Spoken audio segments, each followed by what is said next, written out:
Discussion on basics of electrocardiography or ECG. Electrocardiography has grown a lot since the invention of the first practical electrocardiograph by Willem Einthoven in 1903. The initial devices were very large and one had to immerse 3 limbs in jars filled with salt water in order to get ECG recorded.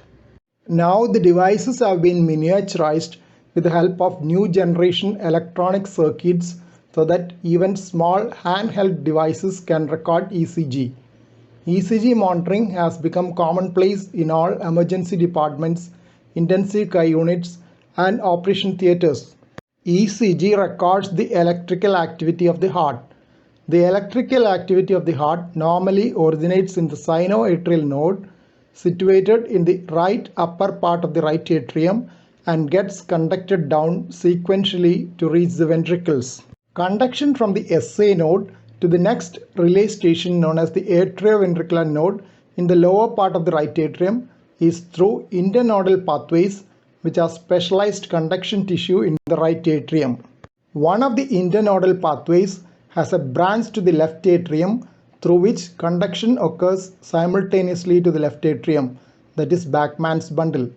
In the AV node, there is a short delay for the impulse transmission, after which it reaches the bundle of His for onward conduction to the ventricles.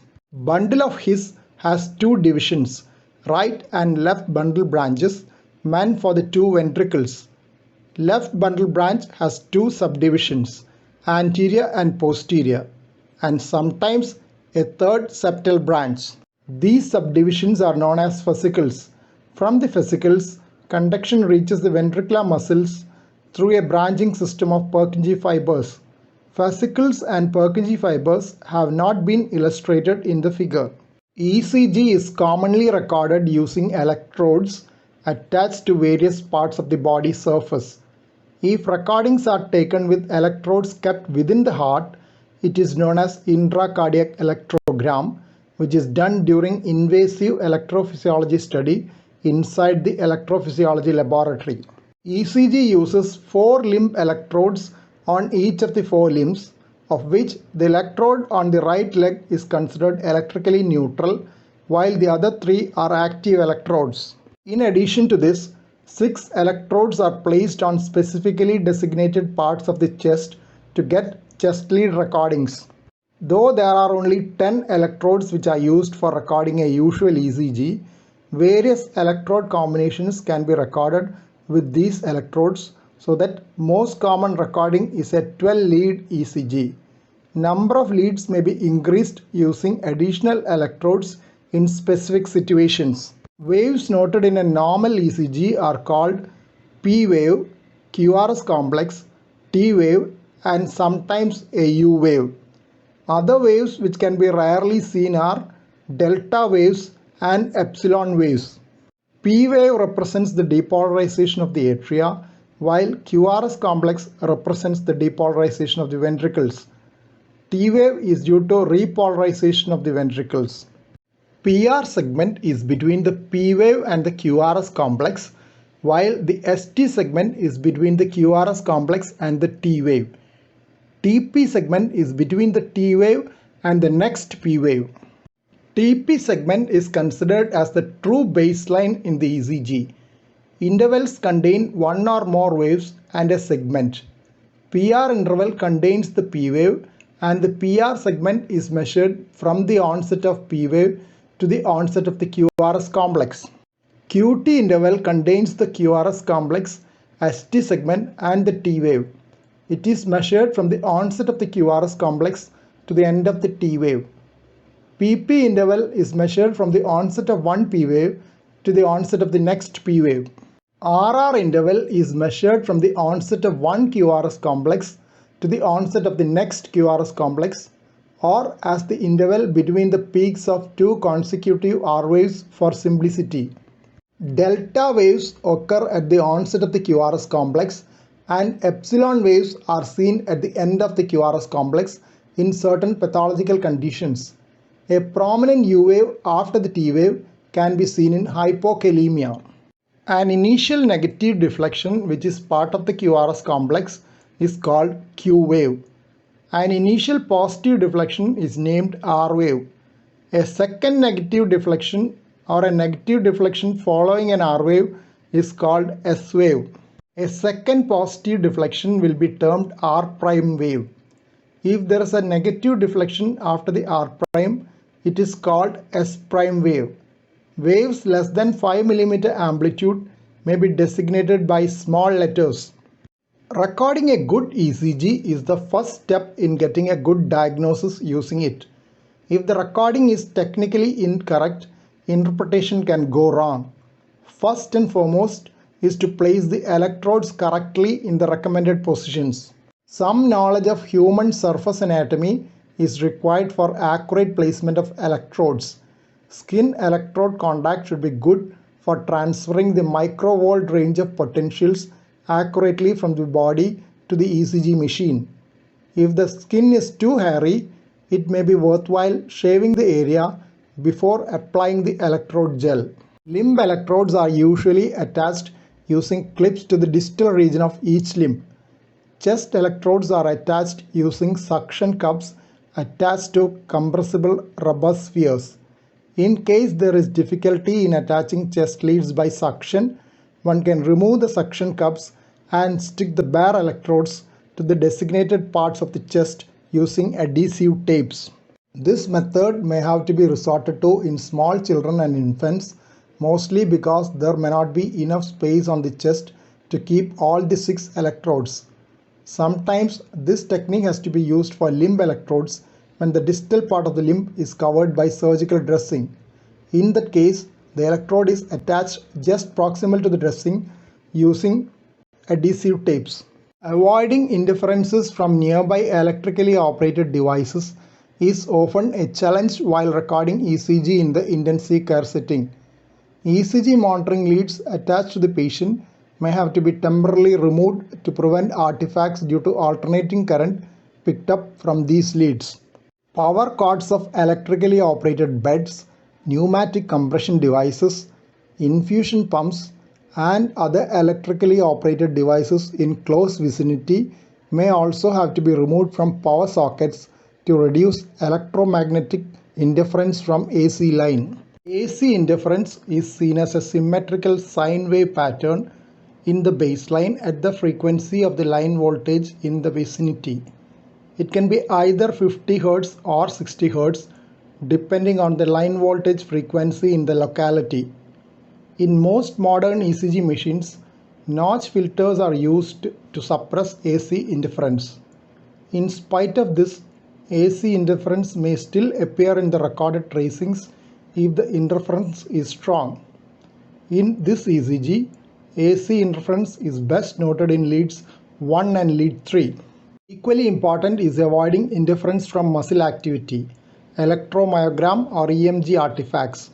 If patient is restless or anxious, a good explanation of the procedure and pacification often helps. Warming the patient with a warmer or a blanket may be needed if shivering due to the cold atmosphere is noted. Sometimes we may have to switch off the air conditioner temporarily to make the person comfortable, especially in the intensive care unit or postoperative ward. Trauma in diseases like Parkinson's disease can also be troublesome. Sometimes coarse tremors produce artifacts resembling ventricular tachycardia. Fine tremor artifacts can even resemble ventricular fibrillation. This is more likely to be confusing while monitoring ECG in the intensive care setting, especially if the lead being monitored has low amplitude of QRS complexes. Artifacts may be severe enough to mask the low voltage QRS complexes and lead to wrong interpretation. In this ECG, V1 shows multiple small artifacts almost totally obscuring the small QRS complexes, so that at one look it mimics ventricular fibrillation. Close scrutiny with comparison with other leads enables recognition of QRS complexes within the artifacts by their timing with other QRS complexes simultaneously recorded in leads like V3, where the amplitude of the artifacts is much lower than that of the QRS complexes. In V2, certain artifacts resemble a wide QRS tachycardia. The fact that it has not affected the regular QRS rhythm in other simultaneously recorded leads indicate that these are artifacts and not a run of polymorphic ventricular tachycardia. This also illustrates the advantage of monitoring multiple leads simultaneously while observing for arrhythmias. In this case, a single lead V1 monitoring could lead to initiation of CPR if one is not vigilant enough to follow the regular pre-CPR sequence for identification of cardiac arrest before initiating chest compressions. Similarly, monitoring of V2 could lead to an inappropriate shock, external DC shock being delivered. This ECG shows artifacts due to tremor resembling a ventricular tachycardia. The upper panel shows artifacts resembling a wide QRS tachycardia, and the lower panel shows the ECG with same leads when the tremor was not severe. The spikes of the QRS complexes marked by blue arrows can be seen at regular intervals even when the tremor artifacts are strong. Similar artifacts can sometimes be seen on the cardiac monitor during chest physiotherapy due to the movement artifacts picked up by the chest electrodes. Occasionally, unilateral tremor may produce artifacts only in leads involving that particular lip, while it may be absent in other ECG leads. Artifacts resembling wide QRS tachycardia can lead on to inappropriate shocks in an ICU setting. This can be avoided by physically checking the pulse every time an arrhythmia is detected and therapy planned. In small children, sedation may often be required before recording ECG, as they are sometimes anxious about the leads being connected. Alternate method is recording an ECG during natural sleep. ECG machines have a high pass filter which passes frequencies above it and a low pass filter which passes frequencies below it to the ECG amplifier. Low pass filter is meant for filtering out high frequency interferences like muscle artifacts, and high pass filter for respiratory fluctuation in baseline. In addition, there is a notch filter for line voltage, usually set at 50 or 60 Hz depending on the frequency of the alternating current in the locality. When the notch filter is disabled, alternating current interference will become prominent and baseline becomes very wide with 50 Hz sine wave interference as shown above. Usually for reducing artifacts, default setting of filters is 0.08 to 40 Hz. When a permanent pacemaker has been implanted, too low setting of low pass filter can make the pacing artifacts almost invisible. Low pass filter has to be kept above 100 Hz, typically 150 Hz, to make the pacing spikes evident as shown below.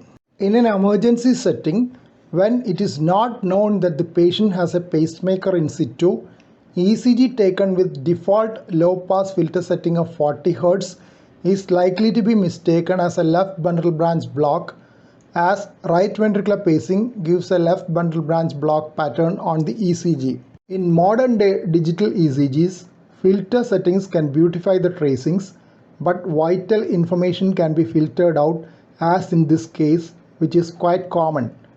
In the illustration, 0.08 Hz is the high pass filter, meaning that the ECG amplifier passes all frequencies above that limit. 40 Hz is the low pass filter, indicating that all frequencies below that can pass through. Pacemaker spike, also called pacemaker artifact or pacemaker stimulus, being a high frequency signal, is effectively filtered out by the above filter setting. Hence, the above ECG is likely to be diagnosed as left bundle branch block at one look, though we are missing the P waves before each QRS complex, which would be expected in a simple LBBB with sinus rhythm. The pacemaker spikes are easily seen when the same ECG is repeated with a change in the low pass filter to 150 Hz. In fact, both atrial and ventricular pacing spikes, markers in AVF, are seen before each QRS complex with an interval in between. Hence, this person has a functioning dual-chamber pacemaker in situ. The paced P waves are of low amplitude and hardly visible, or it could be lack of an atrial response to atrial pacing or atrial capture failure. Arm lead inversion. Right arm lead placed on the left arm and vice versa can be recognized by inverted P waves, negative QRS and T waves in lead 1. The same pattern can be seen in true dextrocardia as well. In true dextrocardia, the chest electrodes will not show the usual progression of R waves. Instead, the QRS amplitude will progressively decrease from V1 to V6 as the heart is on the opposite side. Simple option is to get a repeat ECG for verification, if possible under direct supervision. Arm lead inversion or technical dextrocardia is one of the commonest errors in ECG recording. This ECG has features of arm lead inversion mentioned above. Negative P, predominantly negative QRS in lead 1 with negative T waves, and upright waves in AVR are seen, but chest leads show normal progression from V1 to E6. In addition, this ECG also shows narrow Q waves and prominent T waves in lateral leads with mild concave upwards ST segment elevation. The S waves in lead V1 are deep and the R waves in V6 are tall, possibly an evidence of left ventricular hypertrophy by voltage criteria. Most commonly recorded ECG is a 12-lead ECG. 12 leads in a standard ECG are as follows. Standard limb leads 1, 2 and 3. Augmented limb leads AVR, AVL and AVF. Chest leads V1, V2, V3, V4, V5, V6. Thus, a standard 12-lead ECG does not include right chest leads known as V3R, V4R and V5R etc. But in most cases, 12-lead ECG includes a long rhythm strip, either lead 2 or V1 or both, for facilitating rhythm analysis. If the ECG machine has only a single recording channel, 12 leads are recorded sequentially. More sophisticated recorders have facility to record 3 or even 12 channels simultaneously. Simultaneous multi-channel recording can record all leads of a single beat and is better for analysis of complex cardiac rhythm abnormalities. Electrode combination for limb leads are as follows. Lead 1, left arm positive, right arm negative. Lead 2, right arm negative, left foot positive. Lead 3, left arm negative, left foot positive. Diagram illustrating the positive and negative poles of the 3 standard limb leads. Note that right arm is negative for leads 1 and 2. Left foot is positive for leads 2 and 3. Unipolar limb leads are derived using the limb lead electrode potentials. All the 3 limb leads are internally connected to a central terminal, Wilson's central terminal, using fixed value resistors. Usual limb lead recordings are called bipolar recordings, with one limb serving as positive electrode and another as negative electrode, as illustrated earlier. Unipolar recordings are obtained by taking the limb electrode as positive and central terminal as negative. Unipolar limb leads are called VR, VL and VF depending on whether the positive electrode is at the right arm, left arm or left leg. Voltages of these recordings can be augmented by disconnecting the connection to the corresponding limb electrode from the central terminal, causing almost 50% increase in the amplitude of the recordings. The augmented limb leads thus generated are called AVR, AVL and AVF. Augmented limb leads were described by Goldberger in 1942. Chest electrodes are placed on the anterior chest wall as follows.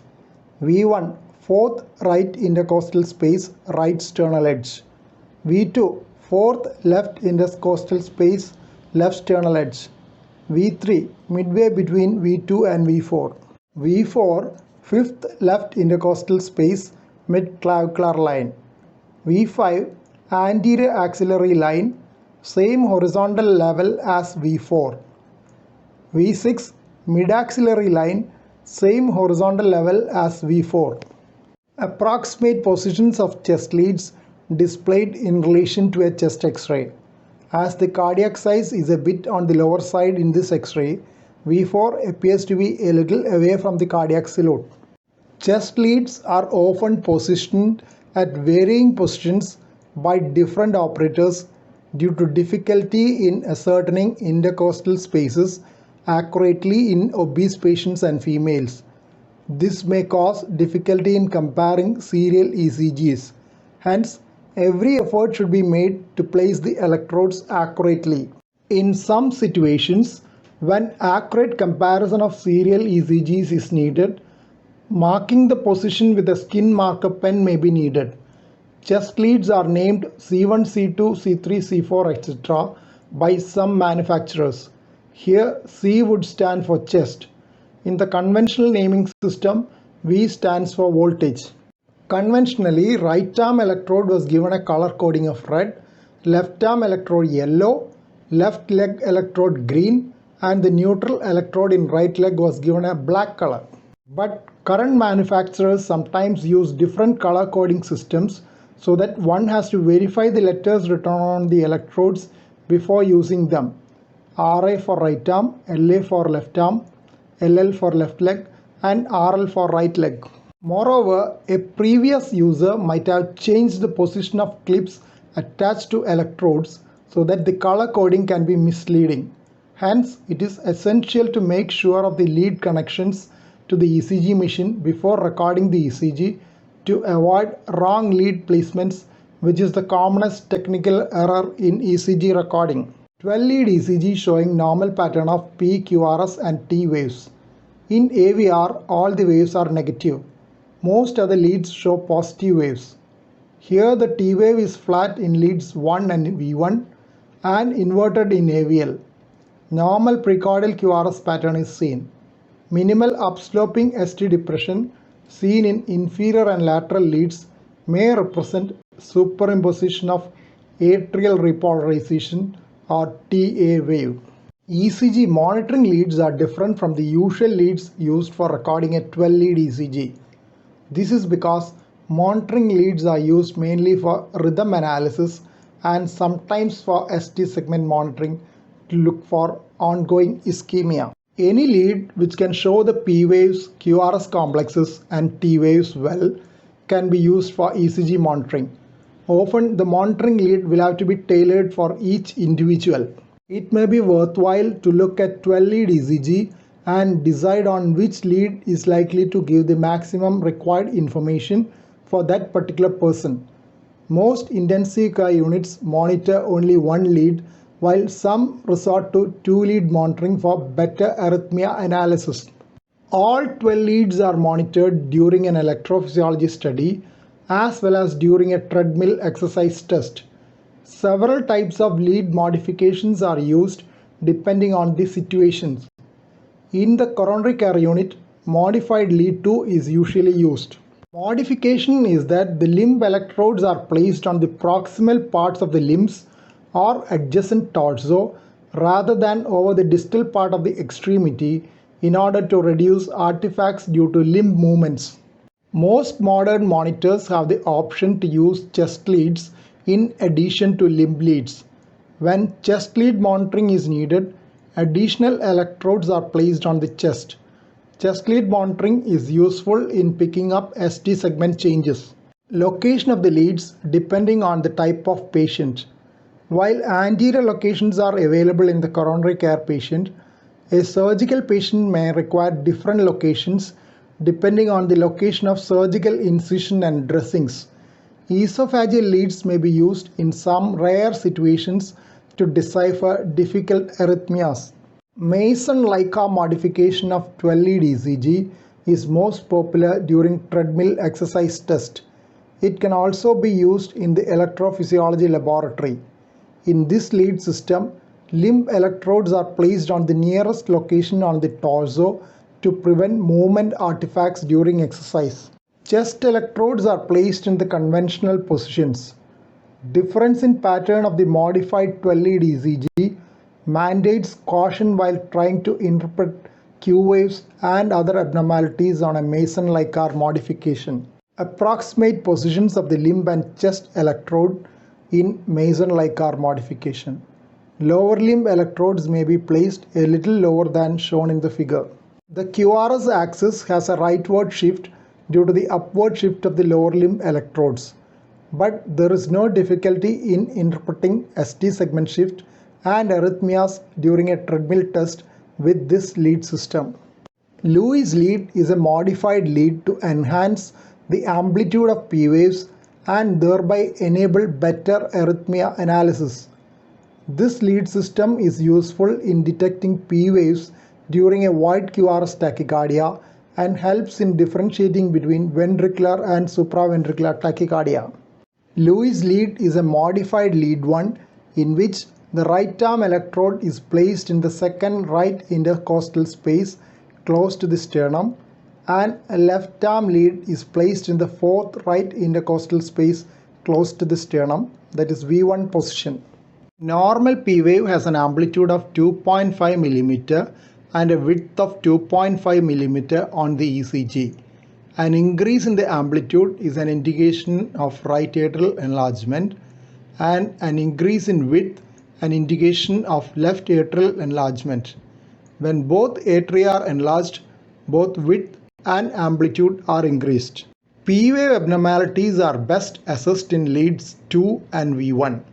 Normal P wave is upright in lead 2. In V1, a tiny initial spike is followed by a shallow negative wave. P mitral is a notched and broad P wave with taller second peak indicating left atrial enlargement. It may be noted that initial part of P wave is contributed by right atrium as it is activated first, and the second part by left atrium which is activated later. It is associated with a prominent negative deflection of P wave in V1, the left atrial component. Magnified ECG tracing showing P mitral in left atrial overload.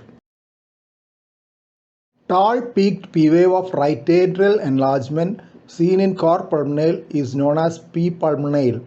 The tall P of right atrial enlargement in congenital heart disease is called P congenital. P wave axis is rightward in P pulmonale while it is leftward in P congenital. The initial spike in V1 more than 1.5 mm is also a feature of right atrial enlargement. ECG tracing showing P pulmonale with tall peaked P waves in lead 2. P tricuspidale has been described in tricuspid atresia. The pattern is mirror image of P mitral.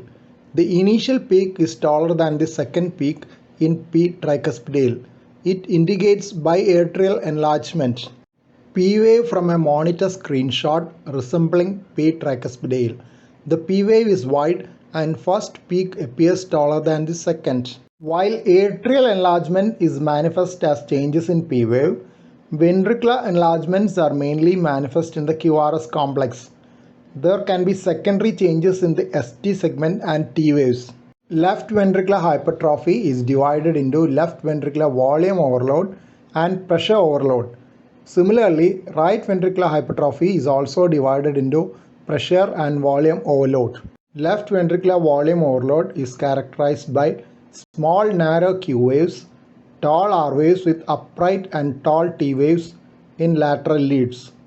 Deep S waves are noted in leads V1, V2. Left ventricular volume overload is noted in mitral and aortic regurgitation as well as ventricular septal defect with large left to right shunt and patent ductus arteriosus. Left ventricular volume overload is also known as diastolic overload. Left ventricular pressure overload occurs in systemic hypertension, aortic stenosis, and hypertrophic obstructive cardiomyopathy. It is also known as left ventricular systolic overload. In addition to tall R waves in lateral leads and deep S waves in V1, V2, there will be downsloping ST segment depression and T wave inversion, LVH strain pattern. Severe left ventricular hypertrophy with strain pattern in severe aortic stenosis. The R wave in V5 and V6 are so tall that they are overlapping with tracings in the channel above. ST segment depression and T wave inversion are seen in inferior and lateral leads. Sokolov-Lyon criteria for left ventricular hypertrophy is one of the commonly used, though not very specific. It can be stated as follows: S wave in V1 plus R wave in lead V5 or V6 more than 3.5 millivolt, or R wave in V5 or V6 more than 2.6 millivolt. This is based on tall R waves noted in leads facing the left ventricle and deep S waves in leads facing right ventricle noted in left ventricular hypertrophy. It will correspond to 35 mm and 26 mm respectively, with usual standardization of 10 mm to a millivolt. Right ventricular volume overload is manifest as Rsr Prime Pattern in V1, incomplete right bundle branch block pattern.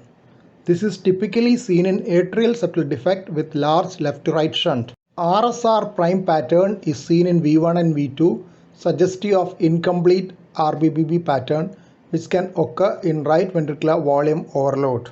Right ventricular pressure overload manifests as tall R waves in V1 and deep S waves in V5, V6. In addition, there may be right axis deviation of QRS.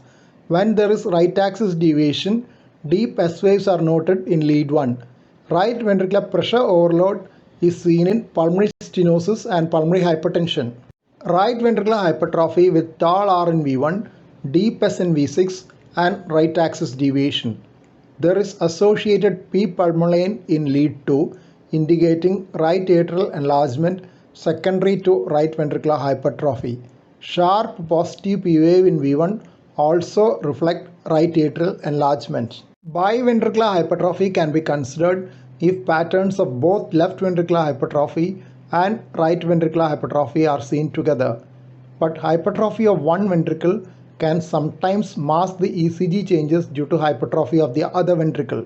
One specific type of biventricular hypertrophy pattern seen in children with congenital heart disease is known as Katz-Wachtel phenomenon. In this condition, tall biphasic QRS complexes are noted in mid-precordial leads.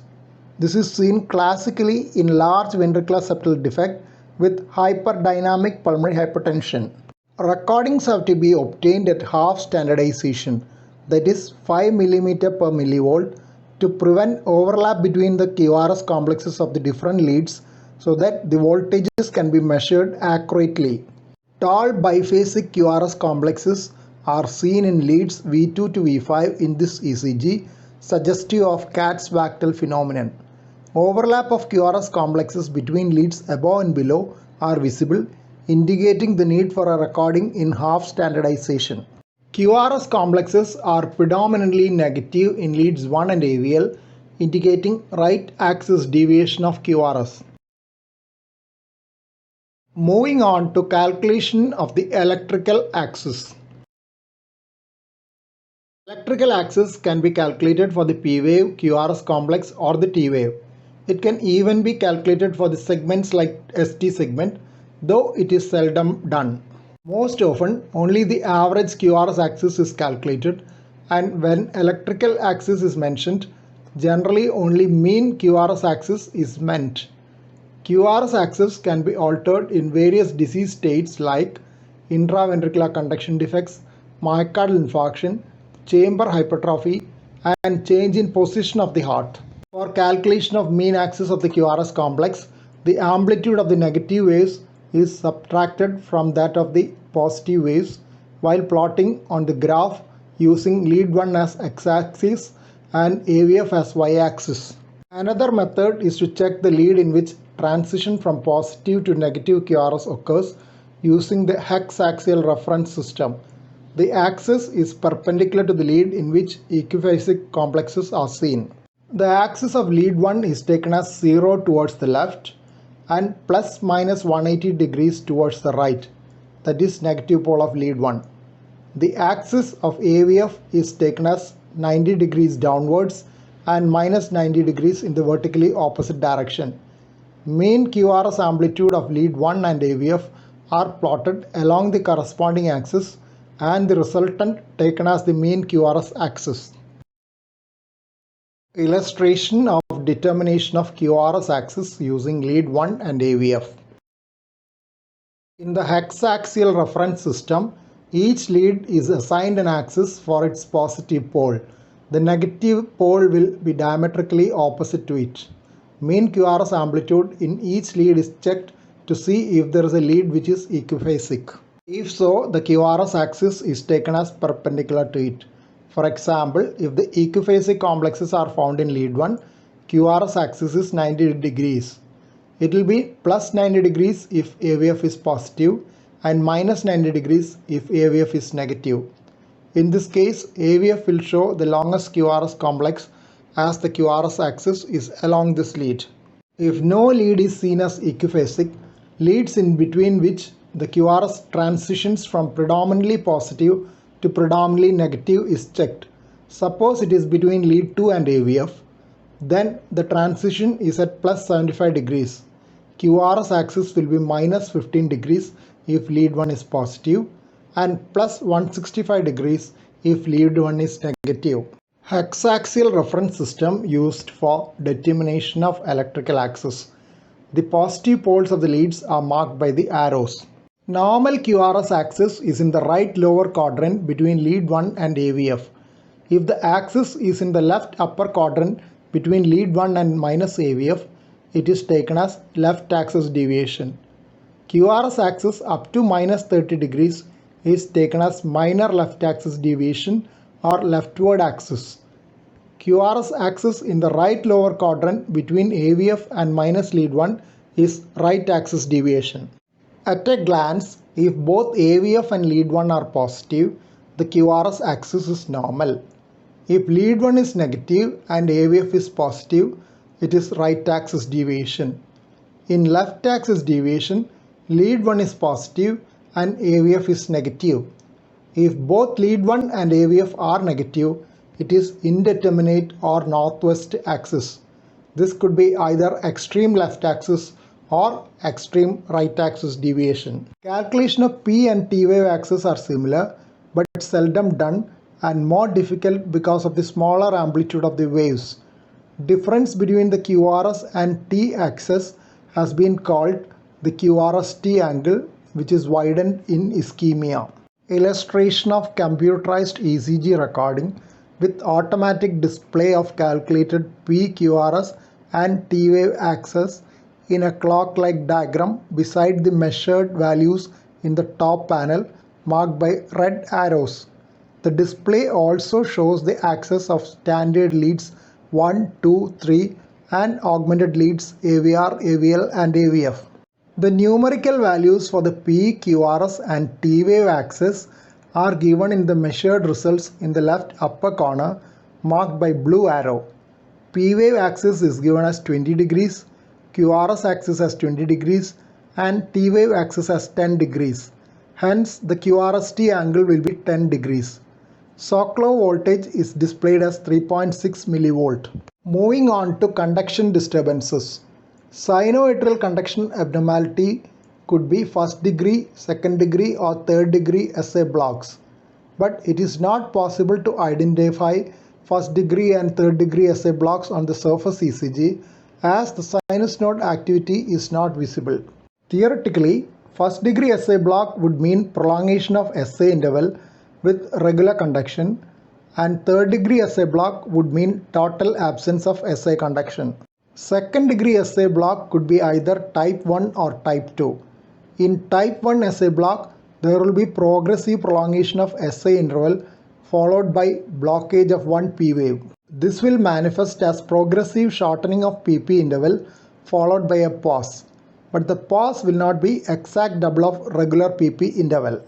In type 2 SA block, there will be sudden blockage of a P wave so that a sinus pause exactly twice the regular PP interval will be noted. Sinus arrest is a sinus pause which is more than 1.5 times the regular PP interval but not exactly twice the PP interval. There is no preceding progressive shortening of PP interval. Sinus arrest or pause could be a defect in the automaticity of the sinus node. ECG rhythm strip documenting a long sinus pause of around 8.5 seconds. Such long pauses are a manifestation of sick sinus syndrome. Central monitor record capturing a long pause of about 8 seconds and two pauses of around 2 seconds. The underlying rhythm is atrial fibrillation as no P waves are seen and there is some QRS widening with a notch. First degree atrioventricular block is manifested in the ECG as prolongation of the PR interval. Normal PR interval ranges from 120 to 200 milliseconds.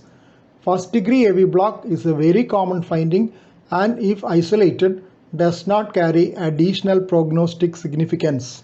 But if it is associated with other conduction abnormalities like bundle branch blocks, it gives added significance indicating a more severe conduction system disease. It can be seen in acute rheumatic fever. ECG showing sinus bradycardia with first degree AV block. RR interval is 1280 milliseconds corresponding to a heart rate of 47 per minute and PR interval is 320 milliseconds. Second degree AV blocks can be either Mobitz type 1 or type 2. Type 1 is also known as Wengi-Back phenomenon. Mobitz type 2 block is usually associated with intraventricular conduction defects like right bundle branch block, left bundle branch block, hemi blocks, or a combination of these. Typical features of Wengi-Back phenomenon are 1. Progressive prolongation of PR interval followed by a dropped QRS. 2. Progressive shortening of RR intervals. 3. This is because the increments in PR interval are decremental.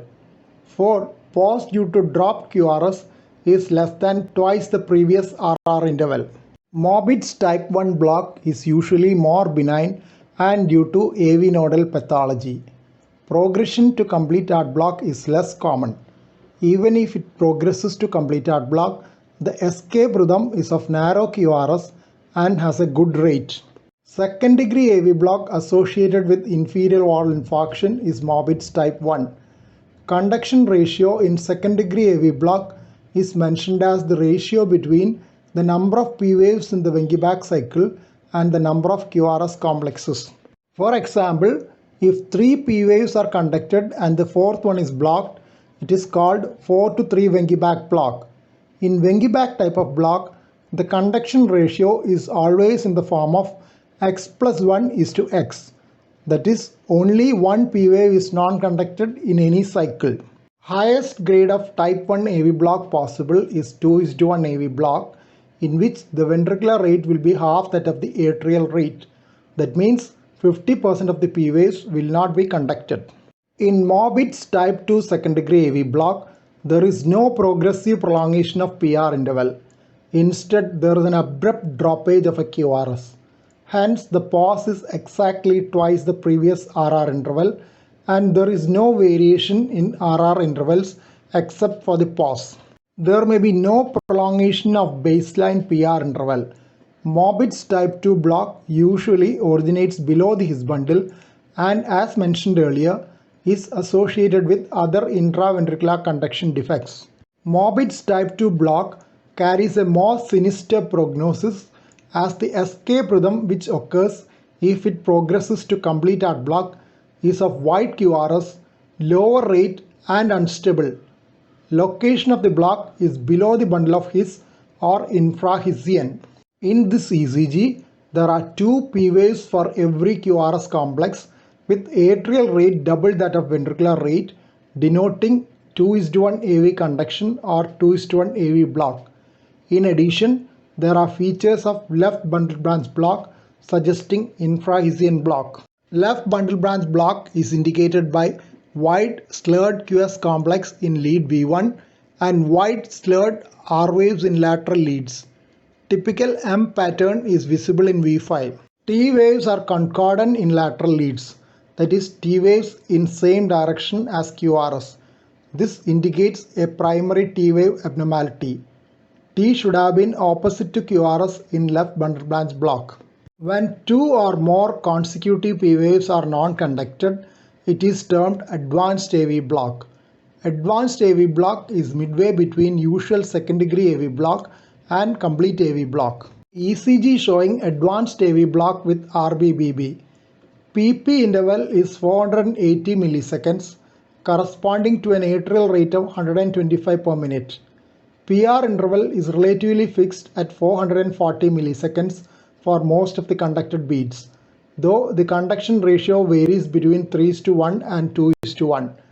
That is 2 P waves visible between second and third and fifth and sixth QRS complexes in the rhythm strip marked in red color.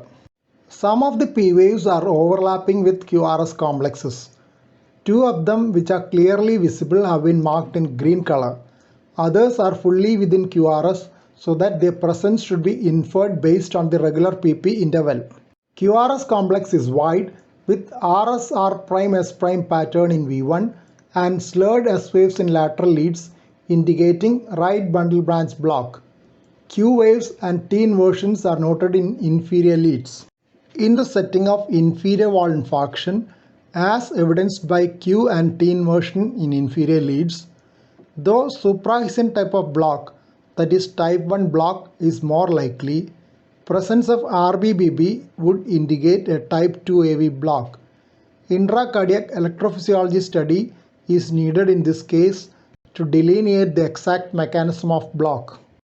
In complete AV block, there is no relation between atrial and ventricular rhythms, and they are completely dissociated. The four classical ECG criteria for diagnosis of complete AV block are: 1. Regular PP interval, 2. Regular RR interval, 3. PP interval shorter than RR interval, that is atrial rate more than ventricular rate, 4. Totally varying PR interval indicating AV dissociation. Though the PP intervals and RR intervals are usually regular, there could be some variations occasionally. If there is an occasional conducted beat, the ventricular rhythm can show irregularity. Junctional focus can have slight variation in rate due to autonomic influence. Atrial rates can show two types of sinus arrhythmia.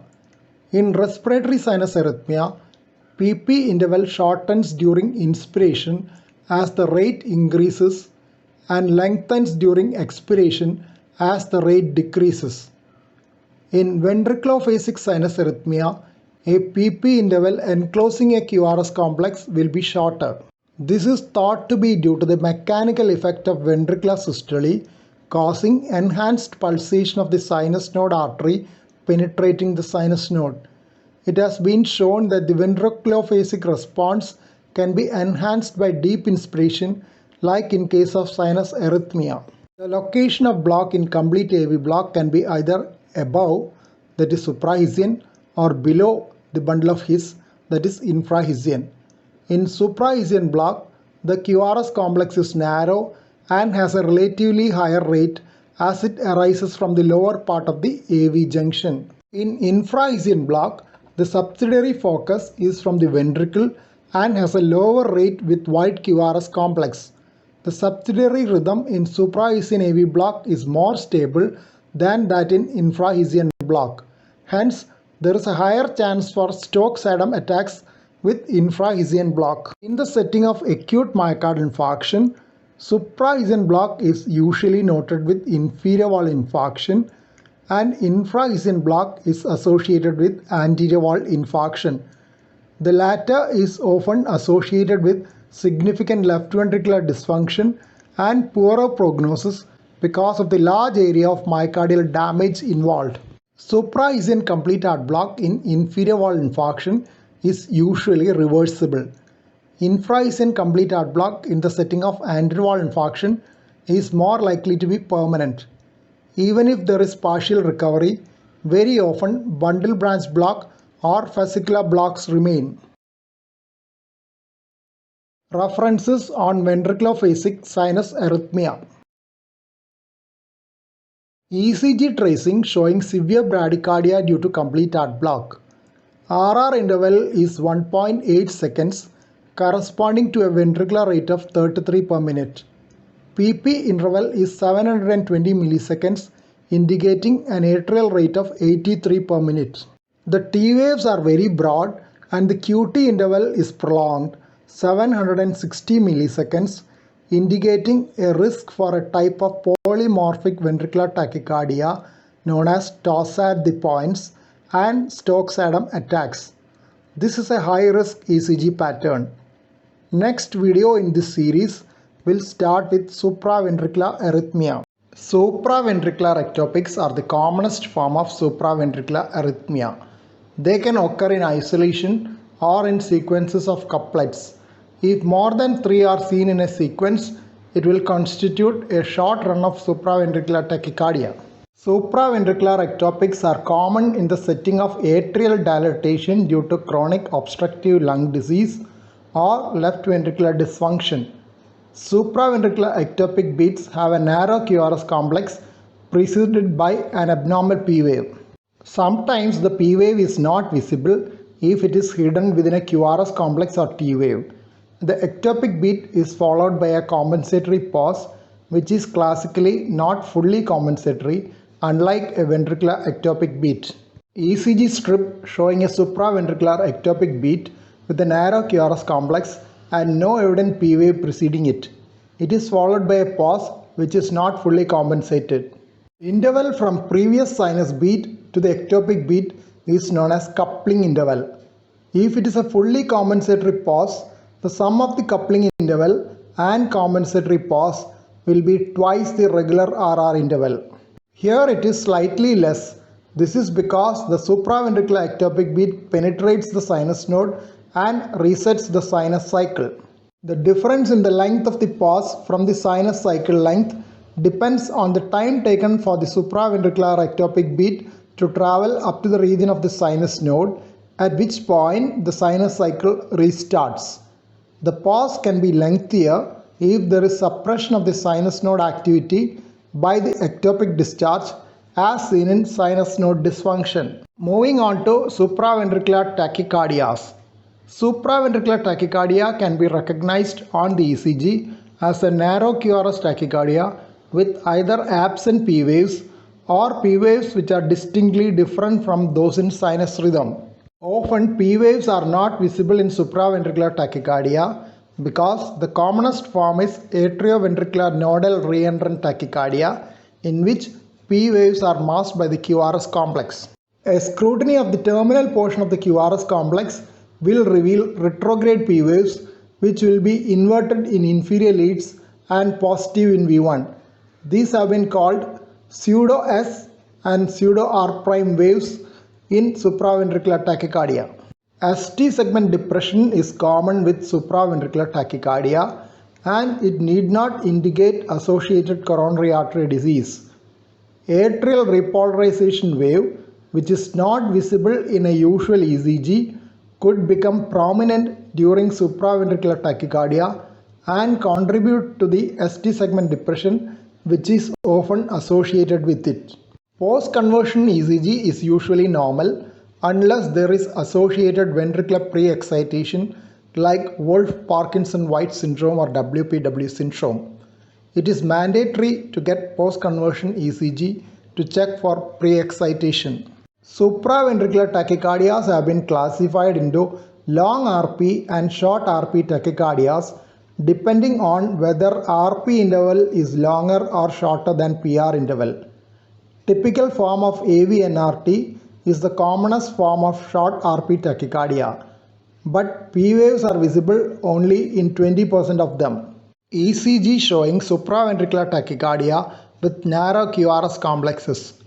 ST segment depression in inferior and lateral leads need not indicate ischemia.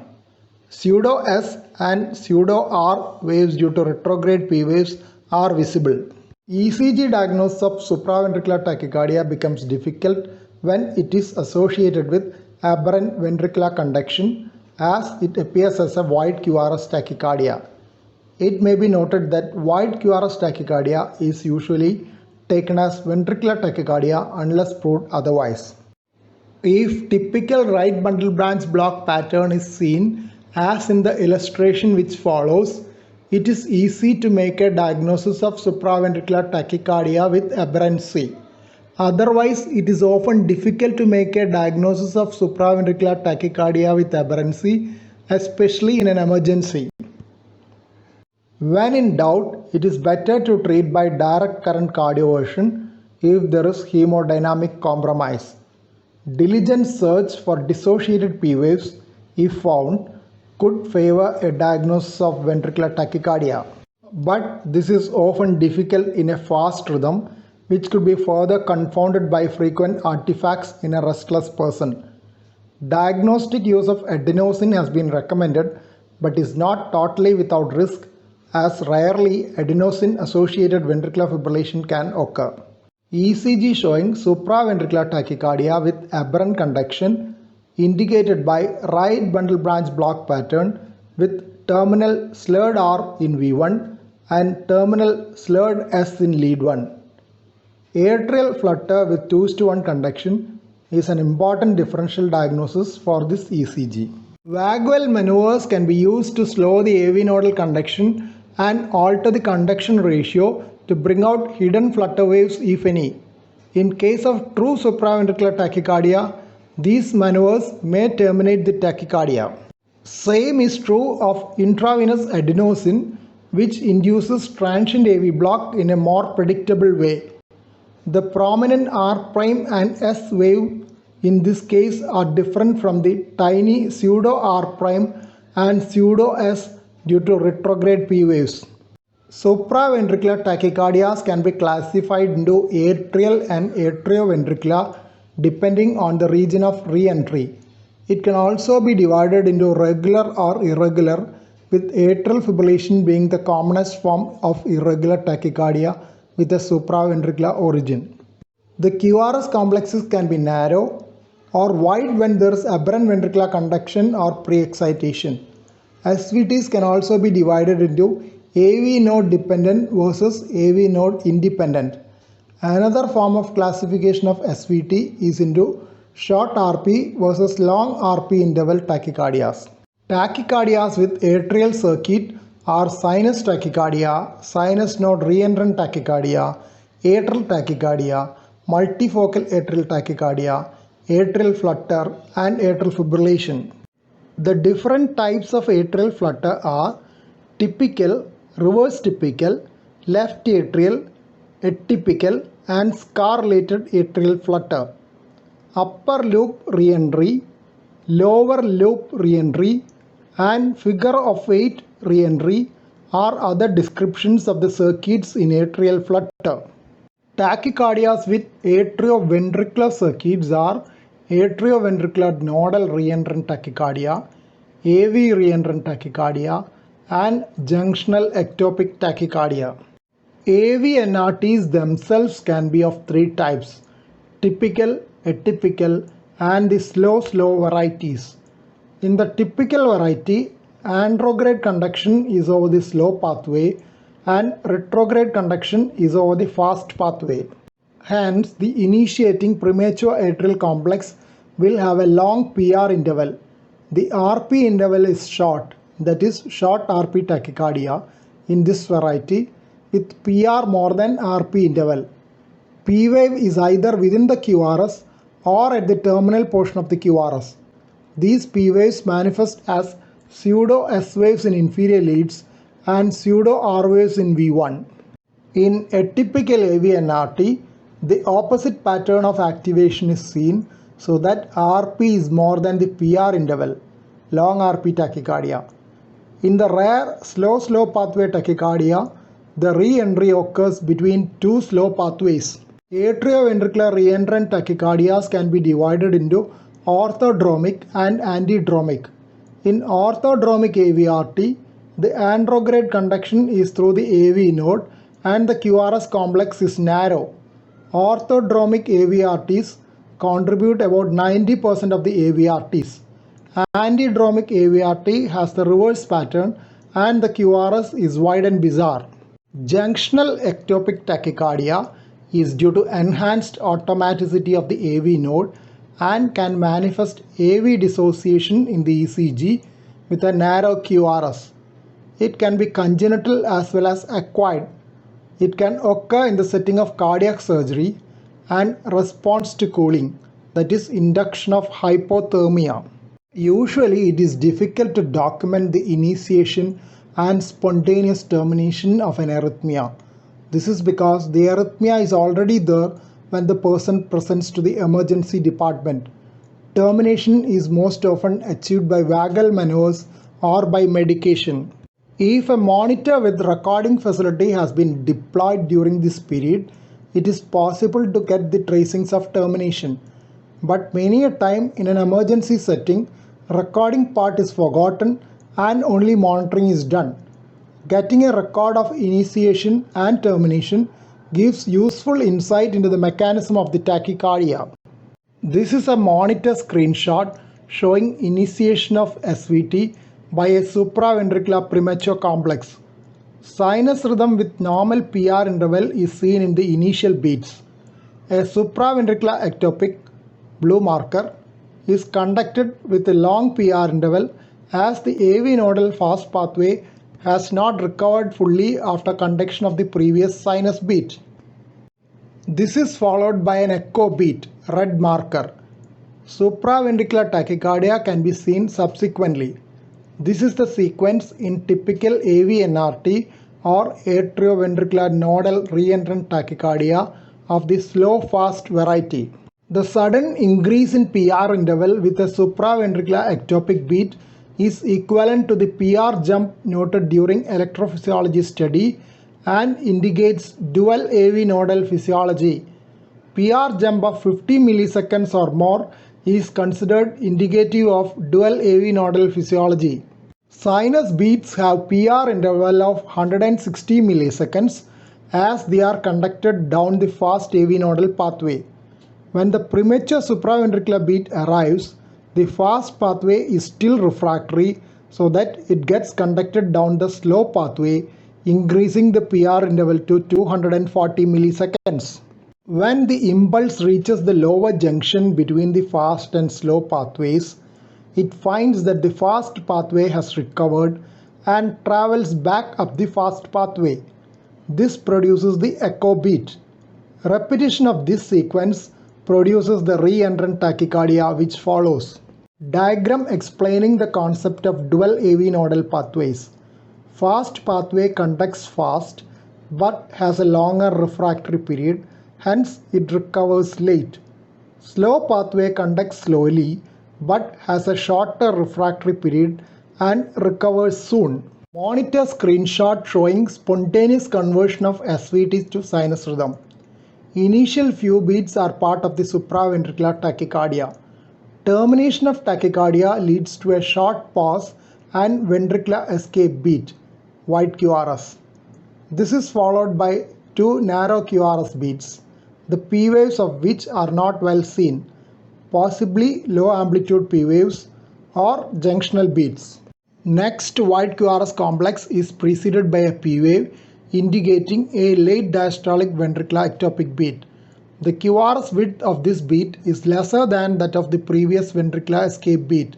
Hence, it could be a fusion beat combining sinus conduction from a P wave and ventricular ectopic. Finally, there is a good amplitude P wave followed by a narrow QRS after a normal PR interval indicating sinus rhythm. ECG manifestation of junctional rhythm has been conventionally divided into high junctional, mid-junctional and low junctional. In high junctional rhythm, inverted P waves occur before the QRS complex and there is a relatively short PR interval. Mid-junctional rhythm is characterized by absence of P waves as the P waves are supposed to be simultaneous with the QRS complexes.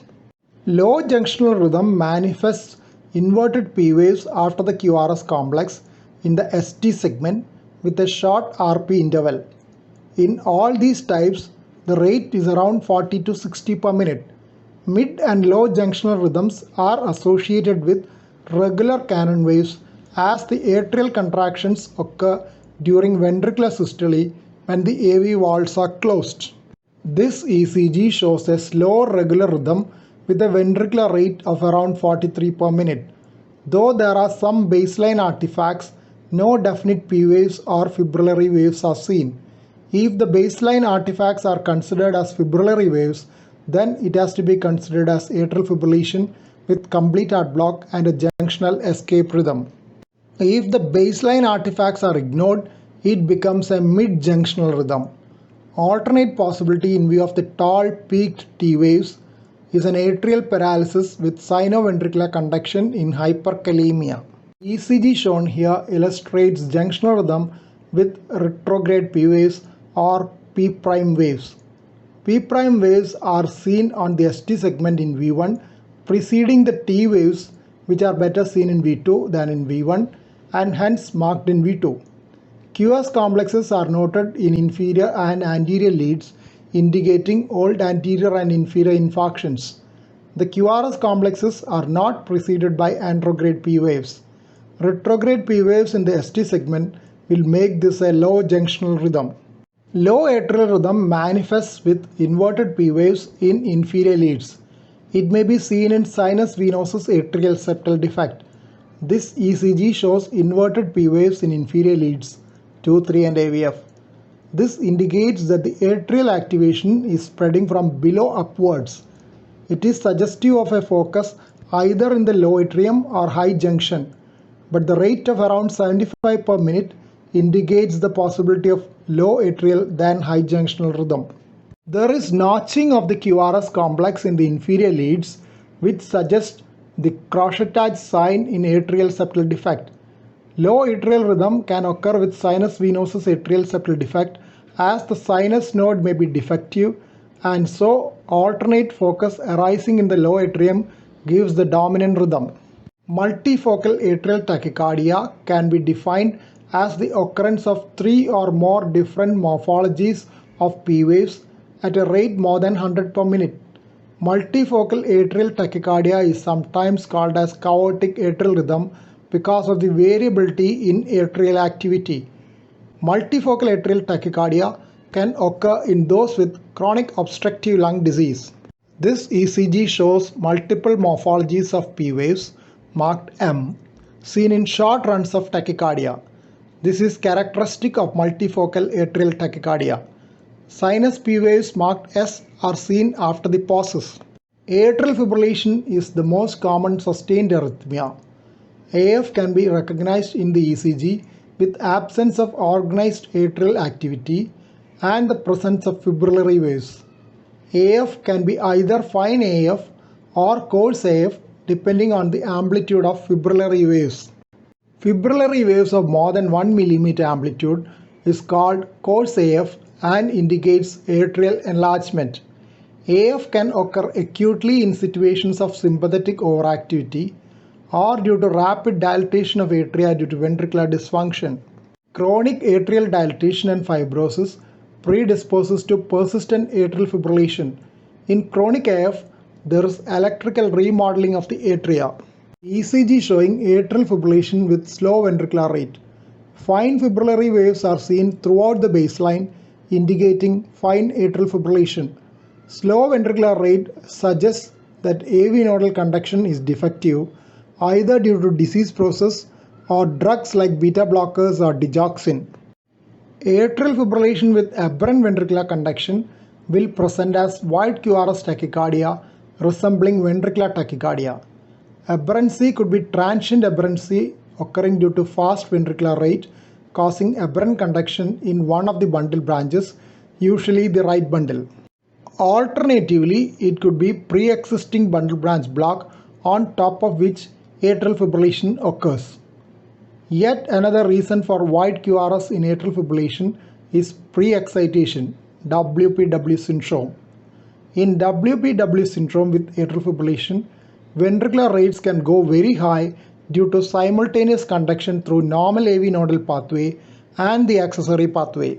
Unlike the normal AV nodal pathway, whose refractory period increases at fast rates, accessory pathway refractory period shortens at fast rates and can lead to dangerous ventricular rates degenerating into ventricular fibrillation. Hence, AF with WPW syndrome is often associated with hemodynamic compromise and an indication for rapid electrical cardioversion. Shortest RR interval will be equal to the refractory period of the accessory pathway. ECG showing atrial fibrillation with WPW syndrome causing a wide Qrs tachycardia. Usually this is mistaken for ventricular tachycardia in the emergency department and cardioverted because of almost invariable association of hemodynamic compromise.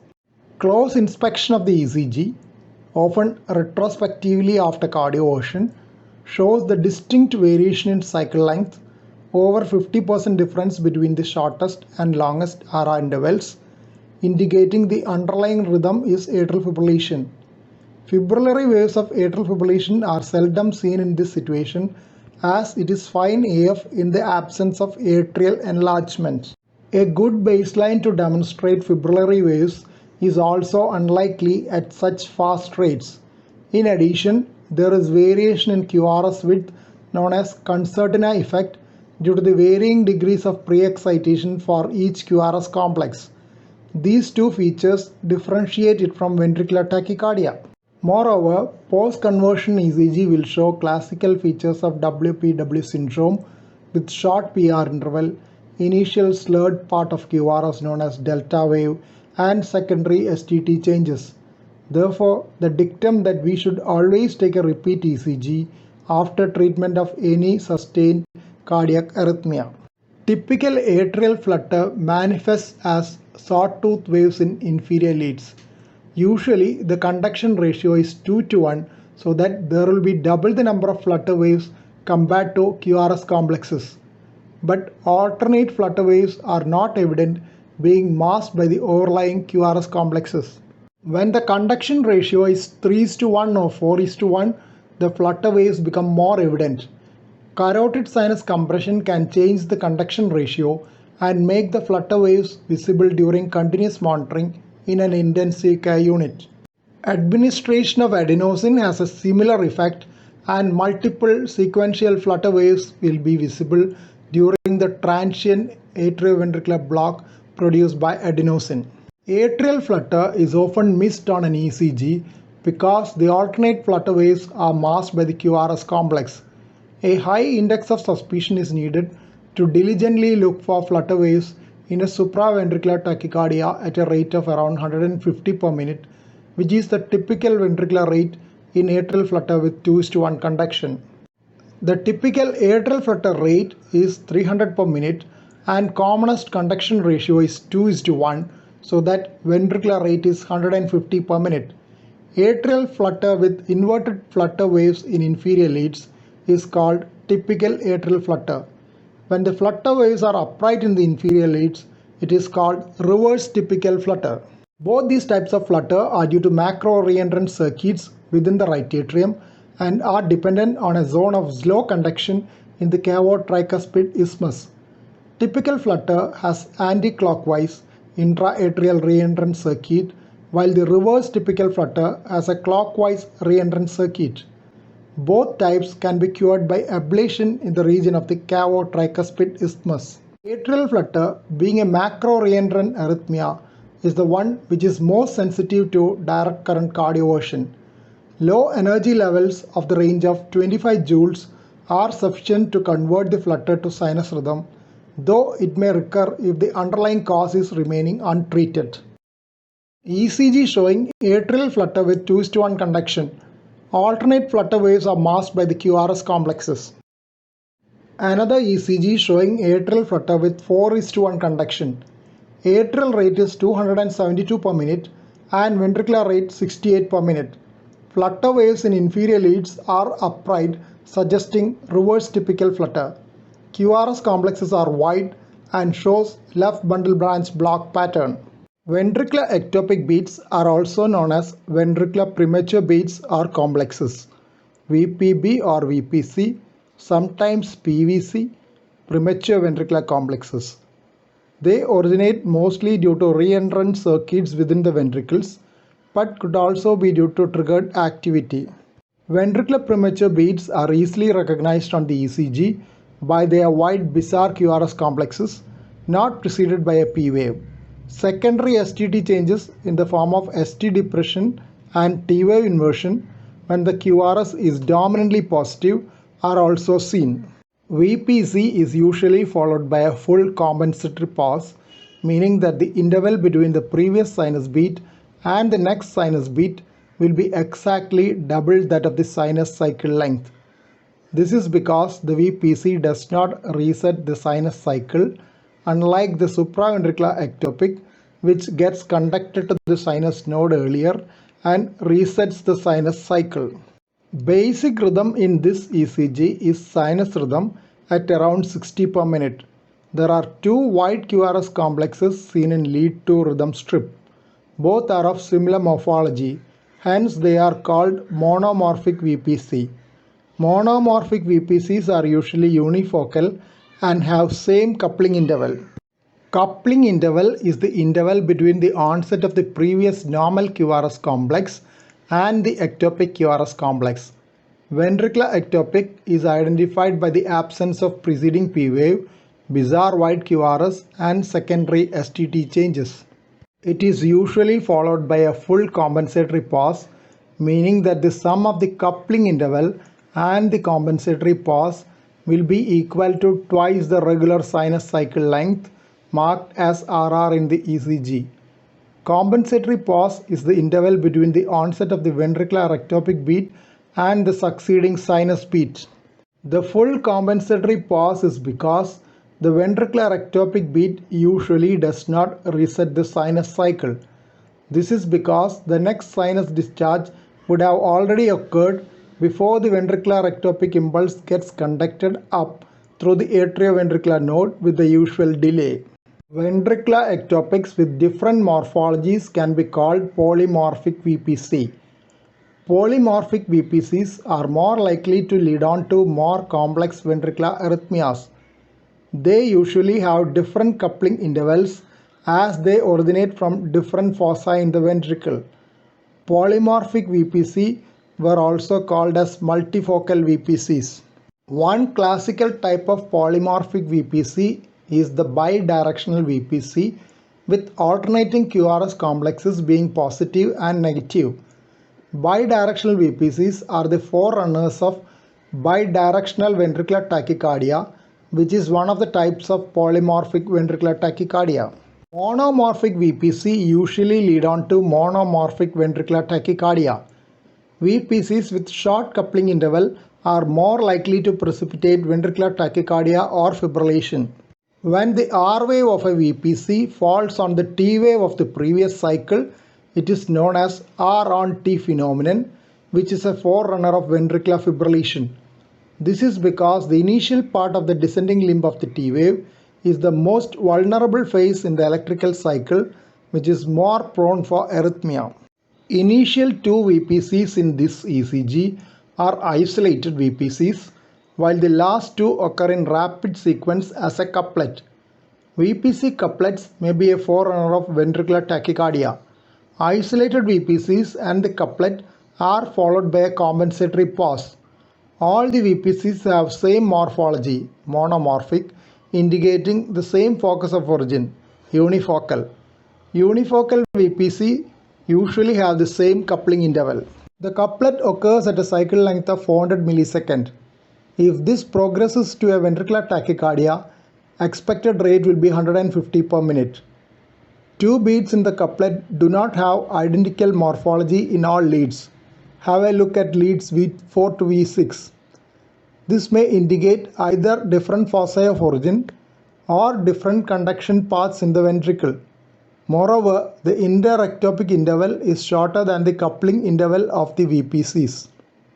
Complex ventricular ectopy is the occurrence of multiple bizarre QRS complexes without preceding P waves and having different morphologies and coupling intervals.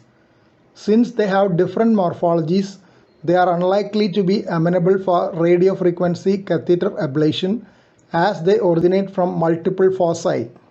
Complex ventricular ectopy, occurring frequently over a long period of the order of a decade, can predispose to tachycardiomyopathy. Tachycardiomyopathy is a condition in which long-standing fast heart rate predisposes to left ventricular dysfunction. The dyssynchrony of the left ventricular contraction due to altered sequence of activity during ventricular ectopy is an important contributor to the left ventricular dysfunction.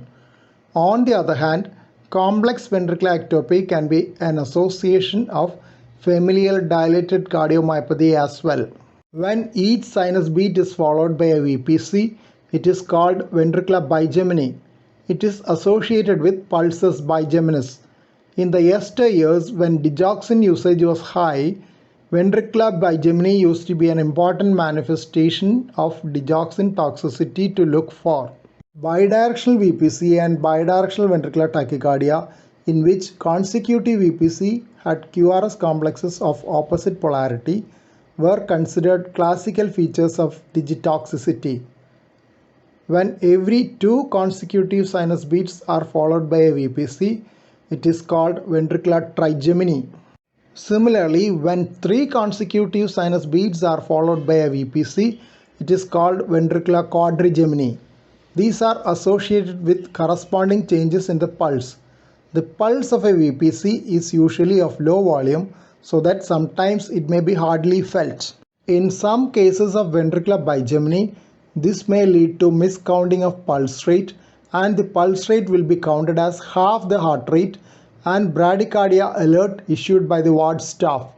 The pulse following the compensatory pause has a higher volume because of better ventricular filling during the pause and enhanced inotropy. Multiple wide bizarre QRS complexes without preceding P waves are ventricular ectopic beats in this ECG. Since they have different morphologies, they are called polymorphic Vpc. Some of the couplets are seen to be bidirectional Vpc, while others are unidirectional. In addition, there are Qs complexes in V1 and V2 with a slightly curved ST segment and T wave inversion, reminiscent of an old myocardial infarction.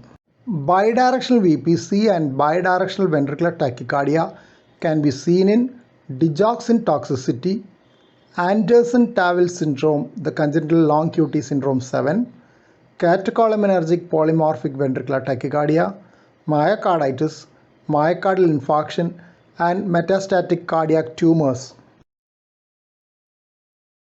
Reference for bidirectional ventricular tachycardia. ECG showing ventricular ectopic bigeminy. Clinical findings will be pulsus bigeminus and intermittent cannon waves, as alternate P waves are falling on the ST segment.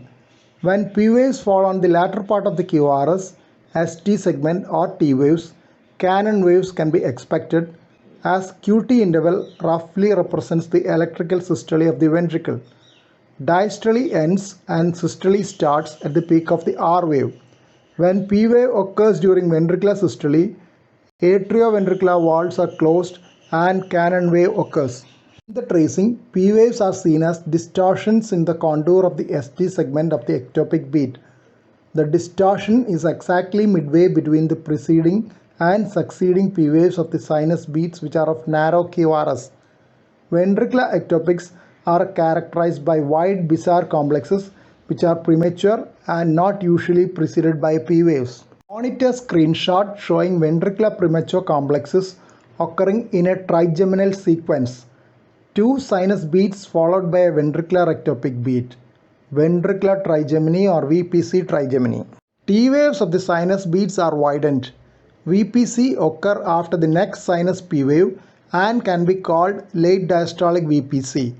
Late diastolic VPC can occur during reperfusion of occluded coronary artery in acute myocardial infarction. They can be followed by accelerated idioventricular rhythm, a classical reperfusion arrhythmia. Three or more ventricular complexes with wide QRS occurring at a rate more than 100 per minute is taken as ventricular tachycardia or VT. Ventricular tachycardia is one of the two common potentially life-threatening serious ventricular arrhythmias, latter being ventricular fibrillation. Ventricular tachycardia lasting more than 30 seconds or requiring termination prior to that due to hemodynamic compromise is called sustained ventricular tachycardia. Shorter spells of ventricular tachycardia are called non-sustained ventricular tachycardia or NSVT. If all the QRS complexes in a VT have same morphology, then it is called Monomorphic Ventricular Tachycardia, MMVT. If the QRS morphology is varying, it is called Polymorphic Ventricular Tachycardia, PMVT. The classical type of polymorphic VT associated with QT interval prolongation is called toss at the points because it resembles twisting of points in an ECG strip with QRS morphology transitioning slowly from positive to negative and back. Toss at the points is an important toxicity of many drugs which prolong the QT interval. Hence, it has been made mandatory to test the effect on QT interval of any new drug before approval is granted by the National Drug Control Agency. TOSAT can also occur in the setting of myocardial ischemia, complete heart block, and electrolyte imbalances like hypokalemia and hypomagnesemia. Even though 3 ventricular ectopics in succession with a rate above 100 per minute qualifies for calling it a non-sustained ventricular tachycardia run, it is often called a salvo of ventricular ectopics. ECG showing Vpc salvo. The original meaning of the word salvo is a series of shots fired in rapid sequence from a gun or simultaneously from multiple guns. Isolated Vpc seen subsequently.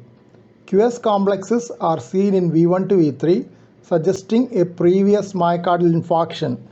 Ventricular ectopic beats originating from the right ventricular outflow tract is one of the commonest forms of benign ventricular ectopy.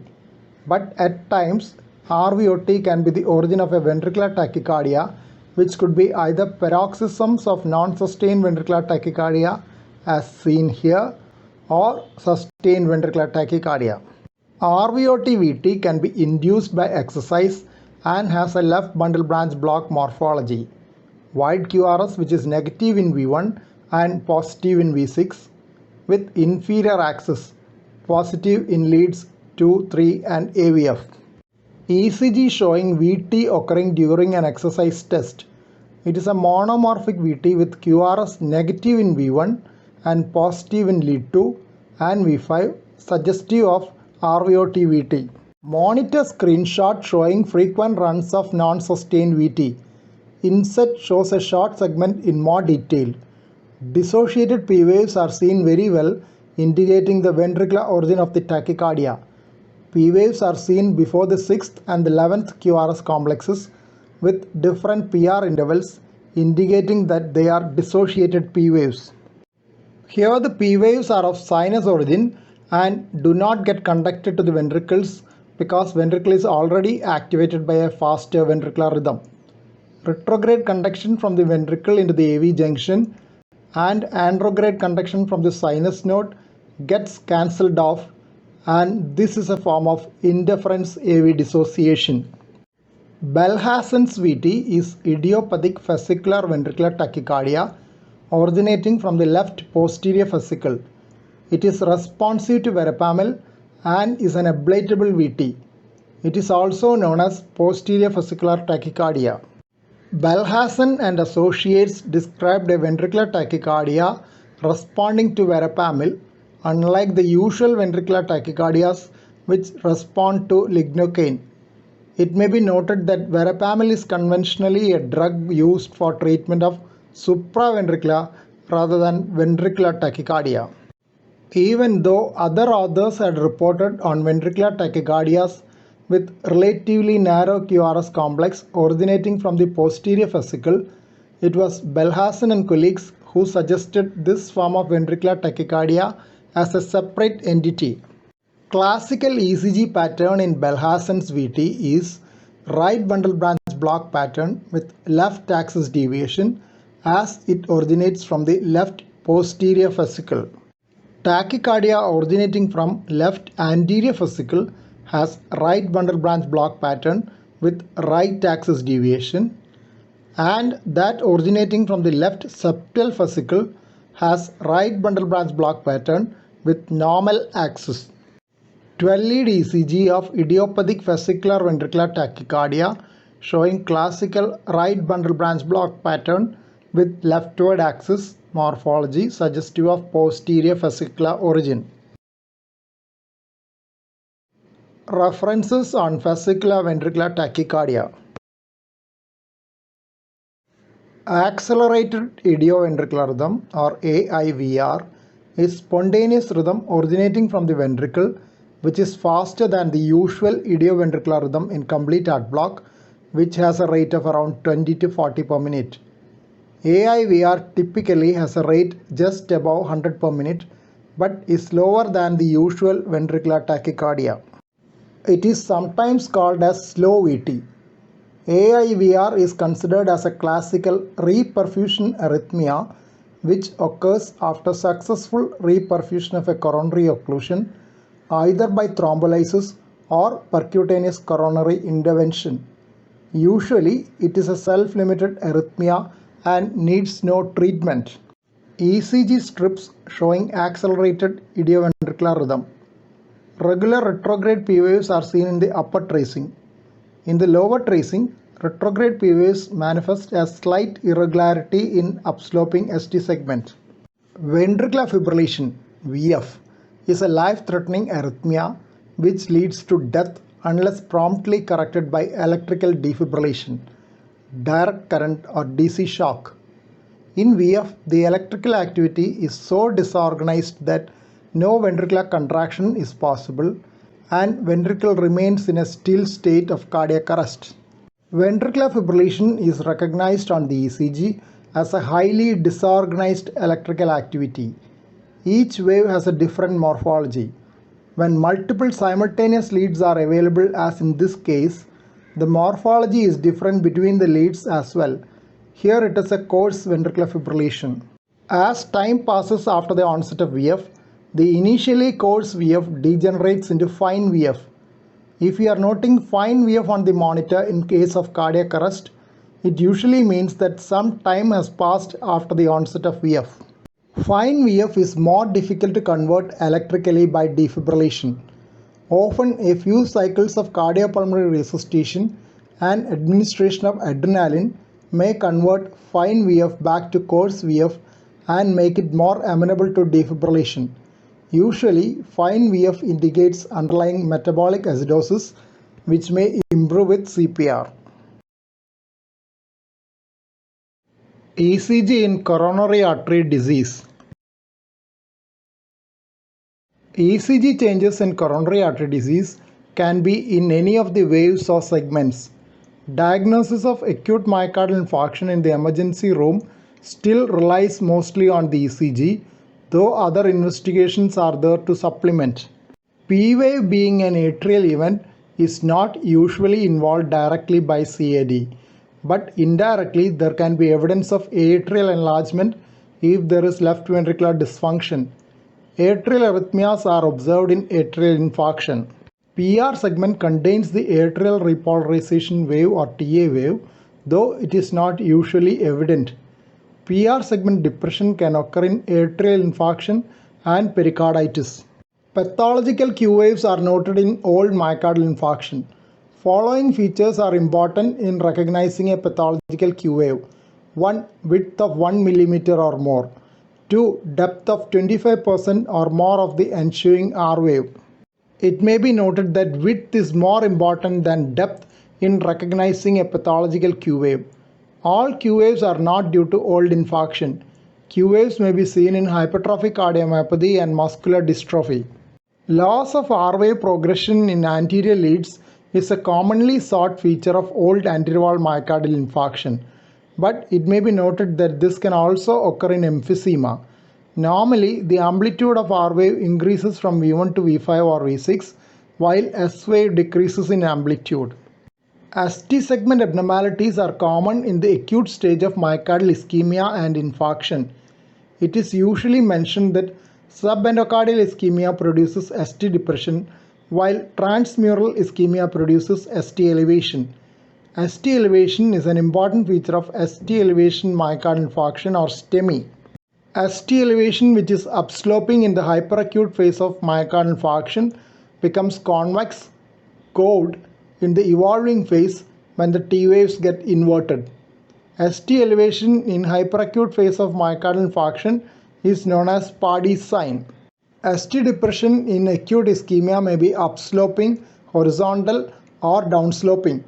Of these, upsloping ST depression is least specific and can occur as a normal variant. Downsloping ST depression is also seen in ventricular hypertrophy with strain pattern, including hypertrophic cardiomyopathy. ECG in hyperacute phase of inferior wall myocardial infarction with 2-to-1 AV block. There are 2 P waves for each QRS complex, indicating a 2-to-1 AV conduction. Upsloping ST segment elevation, Paddy sign, is seen in leads 2, 3 and AVF, inferior leads. T waves in these leads are tall compared to the amplitude of the QRS complexes. ST segment depression is seen in 1 AVL V1 to V6. ST depression in 1 AVL V1 V2 are downsloping, while those in V3 to V6 are horizontal. T inversion is noted in V1 and V2. T wave abnormalities are common in myocardial ischemia and infarction but lack specificity. T inversion in anterior leads can occur as a normal variant in younger individuals. Juvenile pattern or juvenile T inversion. Ischemic T inversion is usually symmetric and arrowhead-like, while that due to hypertrophy strain pattern is asymmetric. Tall T waves with upsloping ST segment may be seen in hyperacute phase of myocardial infarction, though it can sometimes be a normal variant. When in doubt, repeating ECG after a short period of observation to look for serial evolution or supplementary investigations like echocardiography are useful. This is mandatory when the clinical history is in favor of myocardial ischemic pain. ECG in myocardial infarction shows classical evolutionary changes as time passes from the onset of acute myocardial infarction. In the initial stage, there is slope elevation of ST segment and tall T waves. The upsloping ST segment smoothly merges with the ascending limb of the T wave. This pattern is known as hyperacute phase of myocardial infarction.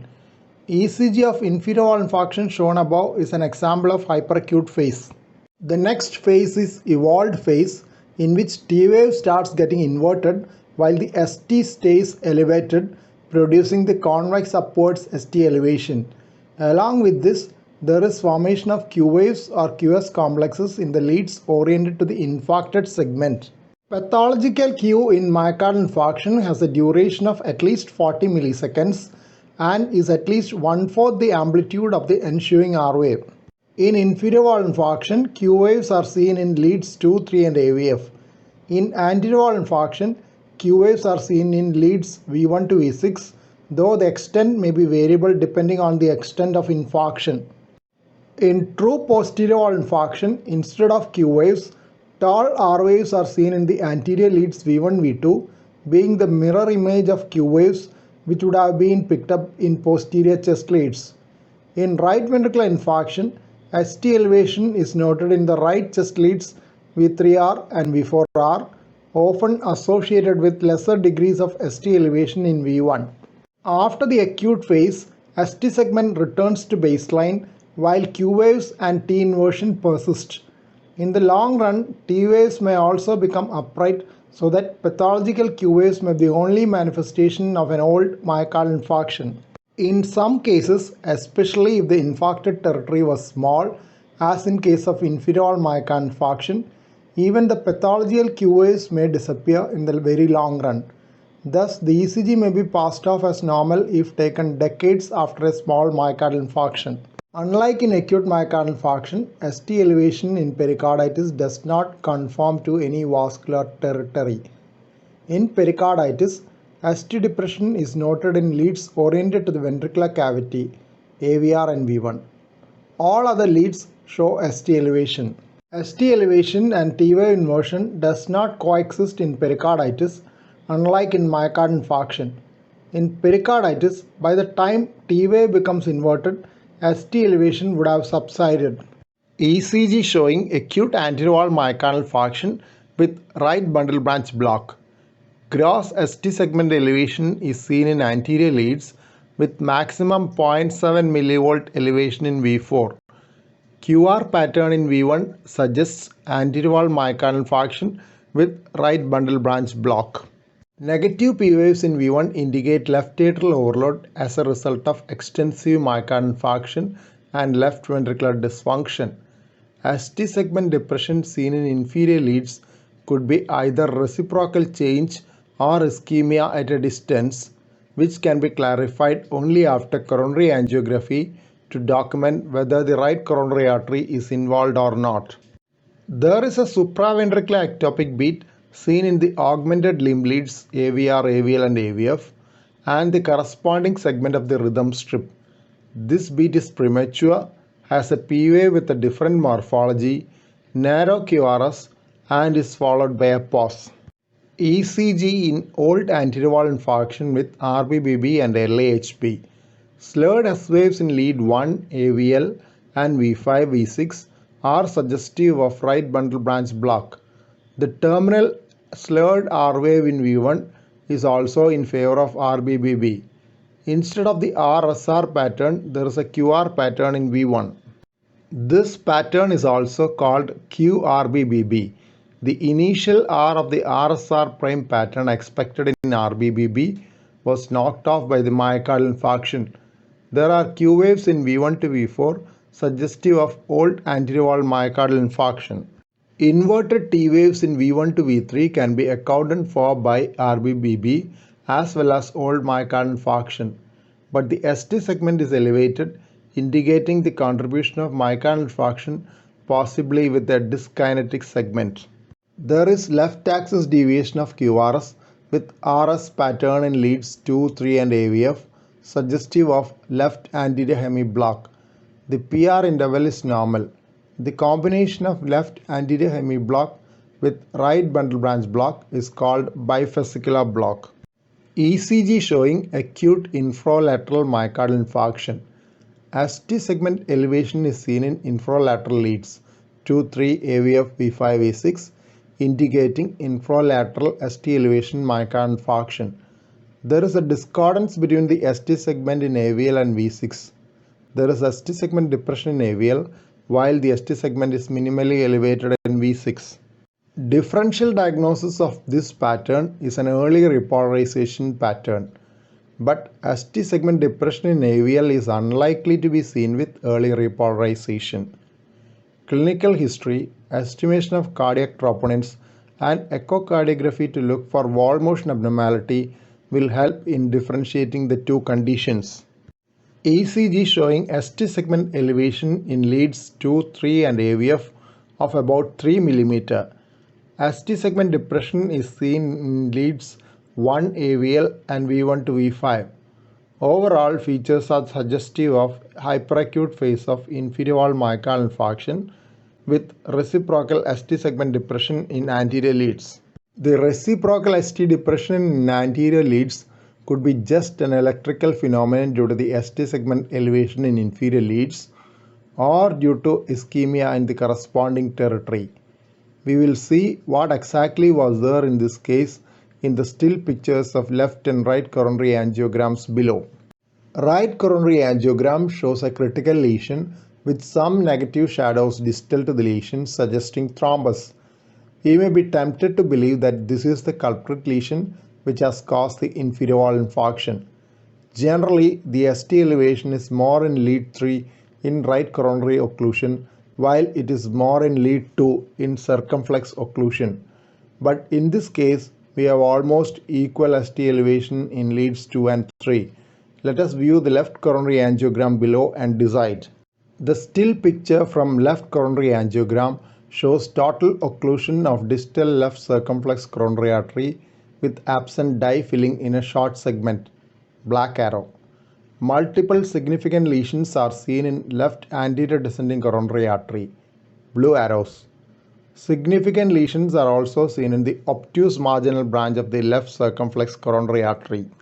Thus, what appeared to be a single vessel disease from the ECG showing hyperacute phase of inferior wall infarction with reciprocal anterior ST segment depression, which could occur due to isolated right coronary occlusion, has turned out to be severe triple vessel disease requiring coronary artery bypass grafting.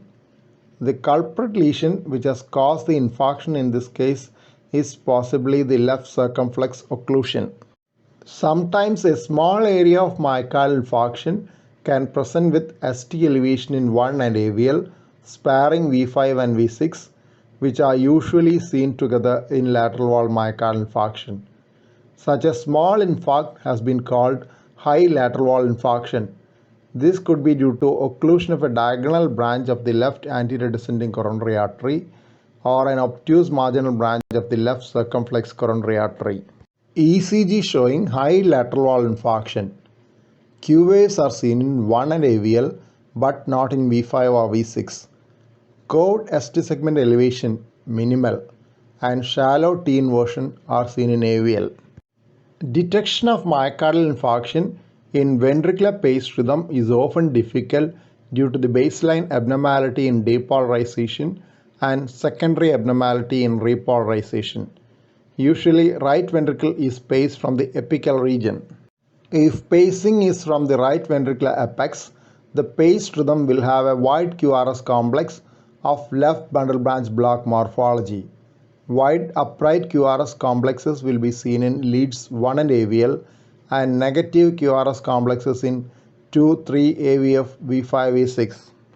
Secondary to the change in sequence of ventricular depolarization, there will be secondary changes in the ventricular repolarization in the form of STT changes opposite in direction to the QRS polarity. This would mean mild ST segment depression and T wave inversion in 1 and AVL and mild ST segment elevation with upright T waves in 2, 3 AVF, V5 and V6. But if an ECG prior to myocardial infarction is available, careful lead by lead comparison will make detection of a fresh myocardial infarction rather easy.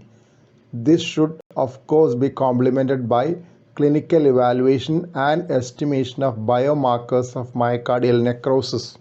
ECG showing paced rhythm with anterior wall infarction. Large amplitude pacing spikes are seen before each QRS complex, indicating unipolar ventricular pacing.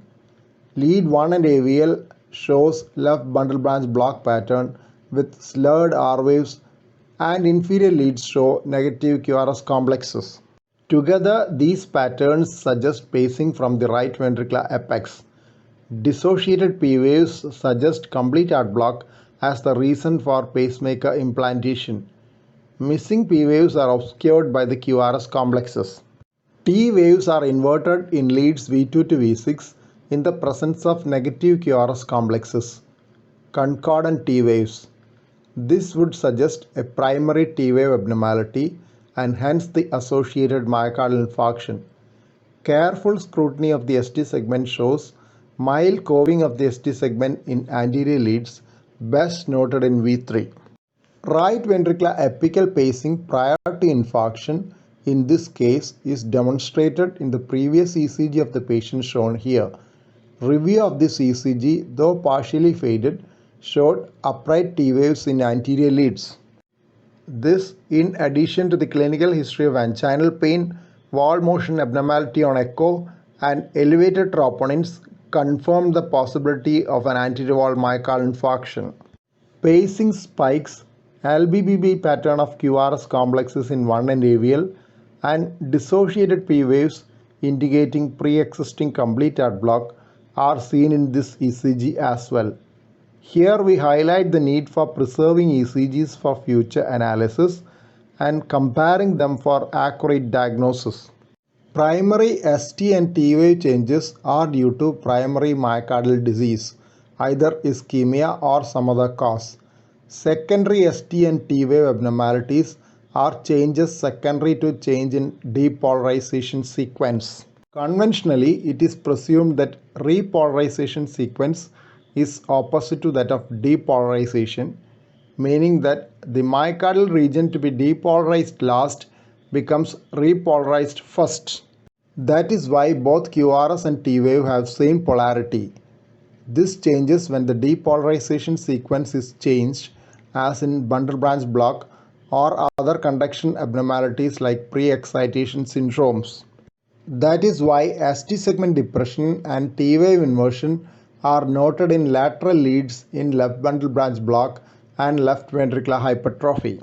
Primary T wave abnormalities due to ischemia or myocardial disease usually manifest as symmetrical T inversion, where the descending and ascending limbs of the T waves are of similar slope.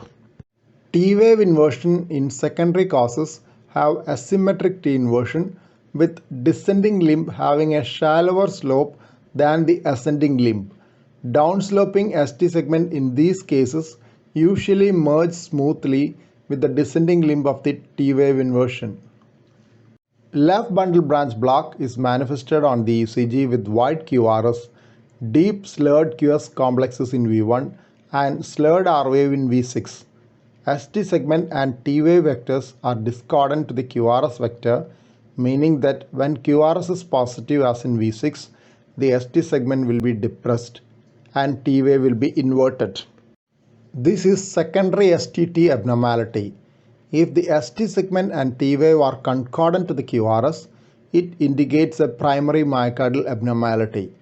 An elevated ST segment and an upright T wave in V6 with a positive QRS is taken as an evidence of myocardial infarction or ischemia in the presence of LBBB. Other evidence of myocardial infarction in the presence of LBBB are typical chord ST elevation, prominent R waves in V1 and Q waves in V6. Usually, the initial R wave in V1 and initial Q wave in V6 represents initial left to right activation of the interventricular septum. In LBBB, the initial left to right activation of the septum is absent. Sgarbossa electrocardiographic criteria is one of the most validated tools to help in the diagnosis of STEMI with LBBB. A Sgarbossa score of 3 or more has 98% specificity for acute myocardial infarction with angiographically confirmed acute coronary occlusion. Other criteria described are Sylvester 10% RS criteria and Smith 25% S wave criteria. All these have concordant ST segment elevation in common with Sgarbossa criteria. Sgarbossa criteria for discordant ST segment elevation is 5 mm or more. Sylvester 10% RS criteria is ST segment elevation which is 10% or more of absolute S minus absolute R plus STEMI limits, ST elevation required for the given lead. Smith 25% S wave criteria is ST elevation 25% or more of the S wave amplitude. Another new criteria for computerized interpretation is based on ST segment elevation in relation to the QRS area in the presence of LBBB. In this era of primary angioplasty, it is important to recognize the infarct-related coronary artery from the ECG prior to cardiac catheterization. During primary angioplasty, usually first the angiogram of the non-infarct related coronary artery is taken using a diagnostic catheter. Then a guide catheter is introduced into the infarct related coronary artery and a few diagnostic shots taken, soon to be followed by primary angioplasty. This is to ensure reperfusion of the infarct related artery at the earliest. In anterior wall myocardial infarction, it is the left anterior descending coronary artery which is occluded, and maximum ST segment elevation is noted usually in lead V2 with lesser degrees of ST elevation in adjacent leads. If it is a more distal occlusion of the LAD, ST elevation can be noted in leads V2 to V6 and sometimes in inferior leads. This is because a type 3 LAD wraps around the apex of the left ventricle and supplies the inferior wall. In this case, though ECG shows a seemingly more extensive infarction involving inferior and anterior walls, it is actually a smaller area of infarction sparing the proximal interventricular septum. Inferior wall infarction is usually due to occlusion of the right coronary artery. If it is associated with ST elevation in right chest leads, V3R, V4R, it is due to right ventricular infarction and indicates a more proximal occlusion of RCA as right ventricular branches originate from proximal portion of the RCA. Inferior wall infarction could also be due to occlusion of a dominant left circumflex coronary artery. In that case, it is usually associated with posterior and lateral wall infarction. ST elevation is noted in inferior 2-3 AVF and lateral leads 1 AVL V5 V6. Posterior wall infarction is identified by tall R waves in V1 V2 along with mild ST depression and upright T waves, mirror images of Q ST elevation and T inversion. In inferior wall infarction due to RCA occlusion, ST elevation is maximum in lead 3, while in LCX occlusion, it is maximum in lead 2. In left main coronary artery disease, there is usually ST segment elevation in AVR with ST segment depression in a large number of other leads. Similar pattern can also occur in severe proximal multivessel coronary artery disease. Lead AVR is often neglected during the analysis of ECG tracings, but the importance of scrutinizing AVR in the setting of acute coronary syndrome cannot be overemphasized. ECG in a person with persistent anginal pain for the past several hours showing ST segment depression in anterolateral leads along with sinus tachycardia. ST segment elevation is noted in AVR. Mild ST depression is seen in leads 2 and AVF. Such a pattern is consistent with significant left main coronary artery stenosis. Clinical evaluation and X-ray chest showed features of pulmonary edema.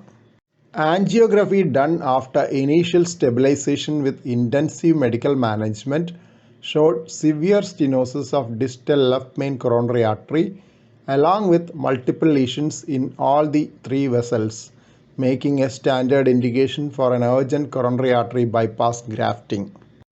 A similar ECG pattern can also occur in severe proximal triple vessel disease. The previous ECG is given below for comparison, which shows minimal changes. But the ST segment elevation, minimal in AVR, is seen. This highlights the need for serial ECGs in acute coronary syndrome, as initial ECGs may be normal even in those with severe disease. In this ECG, ST segment elevation and T wave inversion are present in 2, 3 and AVF, the inferior leads. ST segment is curved and T waves are inverted in V5 and V6, the lateral leads. Minimal ST segment depression is seen in lead 1 and AVL, which can be taken as reciprocal to the ST segment elevation in inferior leads. There are tall R waves in V1 and V2 with R by S ratio more than 1 and ST segment depression with upright T waves. These features are suggestive of posterior wall infarction, being the inverse of Q wave ST elevation and T inversion, which would have been recorded in a posterior lead.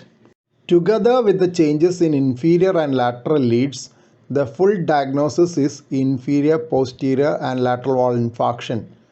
This combination can occur in occlusion of a dominant left circumflex coronary artery, which supplies the inferior, posterior and lateral walls of the left ventricle.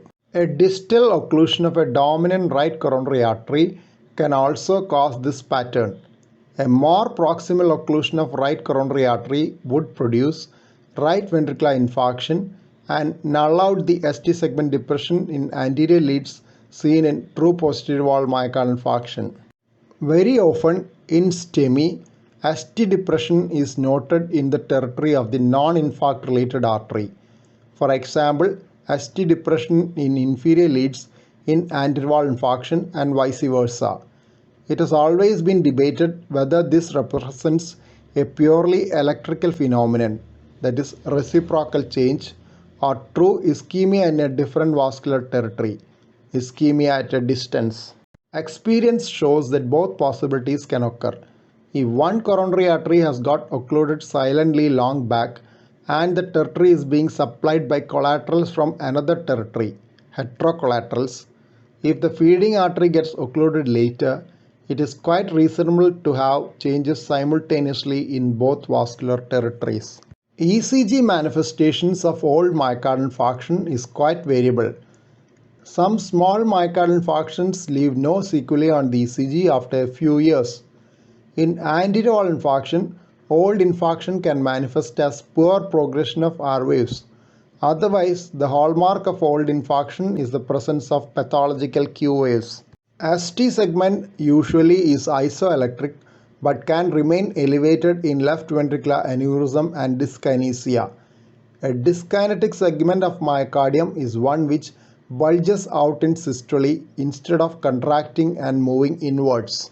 Persistence of ST segment elevation long after myocardial infarction, usually over 6 months, was considered a surrogate sign of left ventricular aneurysm in the era when easy access to imaging like echocardiography was not available. Sometimes ST segment depression may be noted due to associated left ventricular hypertrophy or even due to transient ischemia in another territory at the time of recording. T waves which are inverted in recent infarctions may become upright as time passes but may remain inverted for a variable period of time, especially in large infarctions of the anterior wall. In an old infarction with significant left ventricular dysfunction, left atrial overload pattern may be noted due to dilatation of left atrium. This ECG shows sinus rhythm at around 75 per minute with pathological Q waves in inferior leads indicating old inferior wall myocardial infarction. Pathological Q waves are usually 40 millisecond in width and have an amplitude of more than 25% of the ensuing R wave. T waves are inverted along with pathological Q waves in leads 3 and AVF. R wave voltage is high in V5 and V6, indicating left ventricular hypertrophy. The presence of mild ST segment depression in lateral leads may indicate fresh ischemia. If the ST segment depression was due to LVH, it would have been downsloping associated with T wave inversion, that is LVH strain pattern. Here it is almost horizontal ST segment depression, which is usual with acute ischemia. Tall T waves in V4 to V6 can occur due to any of the following: ischemia, hyperkalemia, or left ventricular volume overload. But tall T waves in V2 and V3, in which the predominant QRS is negative, is unlikely to be due to left ventricular overload, in which it is usually in leads with tall R waves. In this case, it is more likely to be a manifestation of ischemia as indicated by the associated plain ST segment depression. In left ventricular volume overload, the ST segment usually shows a mild concave upwards ST segment elevation. The commonest finding on electrocardiogram in pulmonary embolism is sinus tachycardia. Pulmonary embolism can occur without significant ECG abnormalities. ECG may show right ventricular ischemia, T wave inversion in leads V1 to V3, incomplete right bundle branch block pattern, or S1 Q3 T3 pattern, S waves in lead 1, Q waves and T inversion in lead 3. T inversion in inferior leads can also occur in pulmonary embolism. Right axis deviation is another important feature of pulmonary embolism, which is also indicated by the S waves in lead 1 in the S1 Q3 T3 pattern. Both the anterior T wave inversion and incomplete right bundle branch block pattern are indicative of the acute right ventricular overload due to obstruction of the pulmonary circulation. ECG changes of acute right ventricular volume overload resolves rapidly with the resolution of pulmonary embolism by treatment and may return to near normal levels as the pulmonary arterial pressure normalizes. Similar ECG findings can also occur rarely in other causes of acute cor pulmonale with right ventricular overload, like a major lobar collapse. Massive pulmonary embolism is also one of the causes of pulseless electrical activity. Pulseless electrical activity refers to any cardiac rhythm in which there is no palpable pulse but the ECG shows cardiac activity. The earlier terminologies for pulseless electrical activity were electromechanical dissociation and non-perfusing rhythm. It is due to the inability of the heart to generate sufficient force of contraction in response to depolarization. S1Q3T3 pattern in ECG is seen in acute pulmonary embolism. S1Q3T3 pattern means the presence of an S wave in lead 1 indicating a rightward shift of QRS axis with Q wave and T inversion in lead 3. S1Q3T3 pattern is the classical ECG pattern of acute pulmonary embolism, which is often taught in ECG classes, though it is not the commonest ECG finding in pulmonary embolism. The same pattern can also occur in other cases of acute carpulmonale. The commonest ECG finding in acute pulmonary embolism is sinus tachycardia, which is noted in this ECG as well. T wave inversion in anterior leads is another finding in pulmonary embolism. Moving on to ECG changes in electrolyte abnormalities. Serum potassium levels below 3.5 milliequivalent per liter is considered as hypokalemia. Hypokalemia can occur due to gastrointestinal or renal potassium loss or due to shift from extracellular to intracellular compartment as occurs in alkalosis. Myocardium is very sensitive to the effects of hypokalemia, which may be exacerbated in the presence of ischemia or digoxin toxicity. Electrocardiographic changes are an important feature of hypokalemia. As the serum potassium levels fall, the T waves may become flattened and may disappear. The U wave becomes more prominent as the hypokalemia worsens. This in effect will produce an apparent QT prolongation, though it is actually the QU interval which is often manifest. Prolongation of action potential duration in hypokalemia is due to inhibition of the outward potassium current. IKR, the rapid component of the delayed rectifier potassium current, is markedly depressed in hypokalemia. There is rapid inactivation of IKR during repolarization. Downregulation of IKR occurs in chronic hypokalemia. In addition, chronic hypokalemia causes internalization of IKR channels, reducing their surface density on the plasma membrane. Prolongation of action potential duration with hypokalemia increases the chance of ventricular arrhythmias by potentiating after depolarization.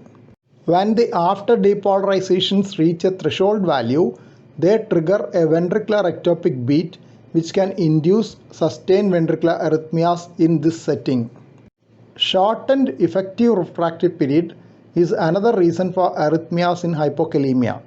Even though the action potential duration is prolonged in hypokalemia, there is no corresponding lengthening of refractory period. This predisposes to perpetuation of arrhythmia induced by the after depolarizations. Hypokalemia slows the conduction in the AV node by potentiating the effect of acetylcholine on suppressing the atrioventricular conduction. Hypokalemia-induced membrane hyperpolarization is thought to have a role in this negative dromotropic effect. Hypomagnesemia seldom occurs in an isolated situation, so that it is difficult to document ECG changes in isolated hypomagnesemia. It is often associated with other electrolyte imbalances like hypokalemia and hypocalcemia, which confound the ECG changes. Nevertheless, there have been case reports of isolated hypomagnesemia with ECG changes. Sai and colleagues in their report of isolated hypomagnesemia noted global T wave inversions and prolonged QTC. The person had history of heavy alcohol use and presented with syncope. There was no associated hypokalemia or hypocalcemia. ECG resolved after correction of hypomagnesemia, which was initially at 1.1 mg per deciliter.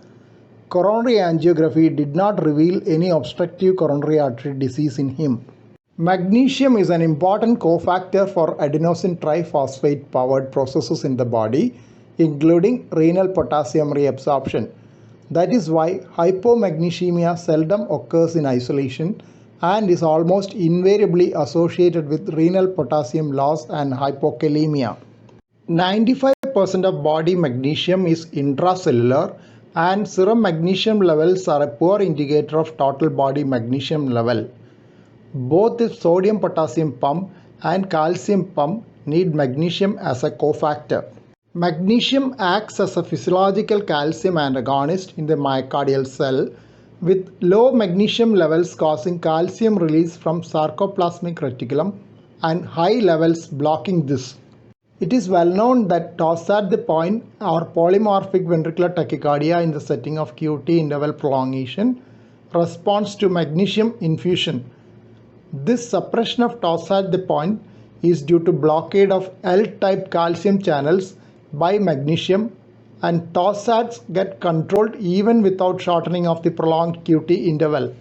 The effect of hypomagnesemia on cardiac arrhythmias is thought to be related to the impairment of sodium-potassium ATPase in the cell membrane involved in the transmembrane transport of sodium and potassium.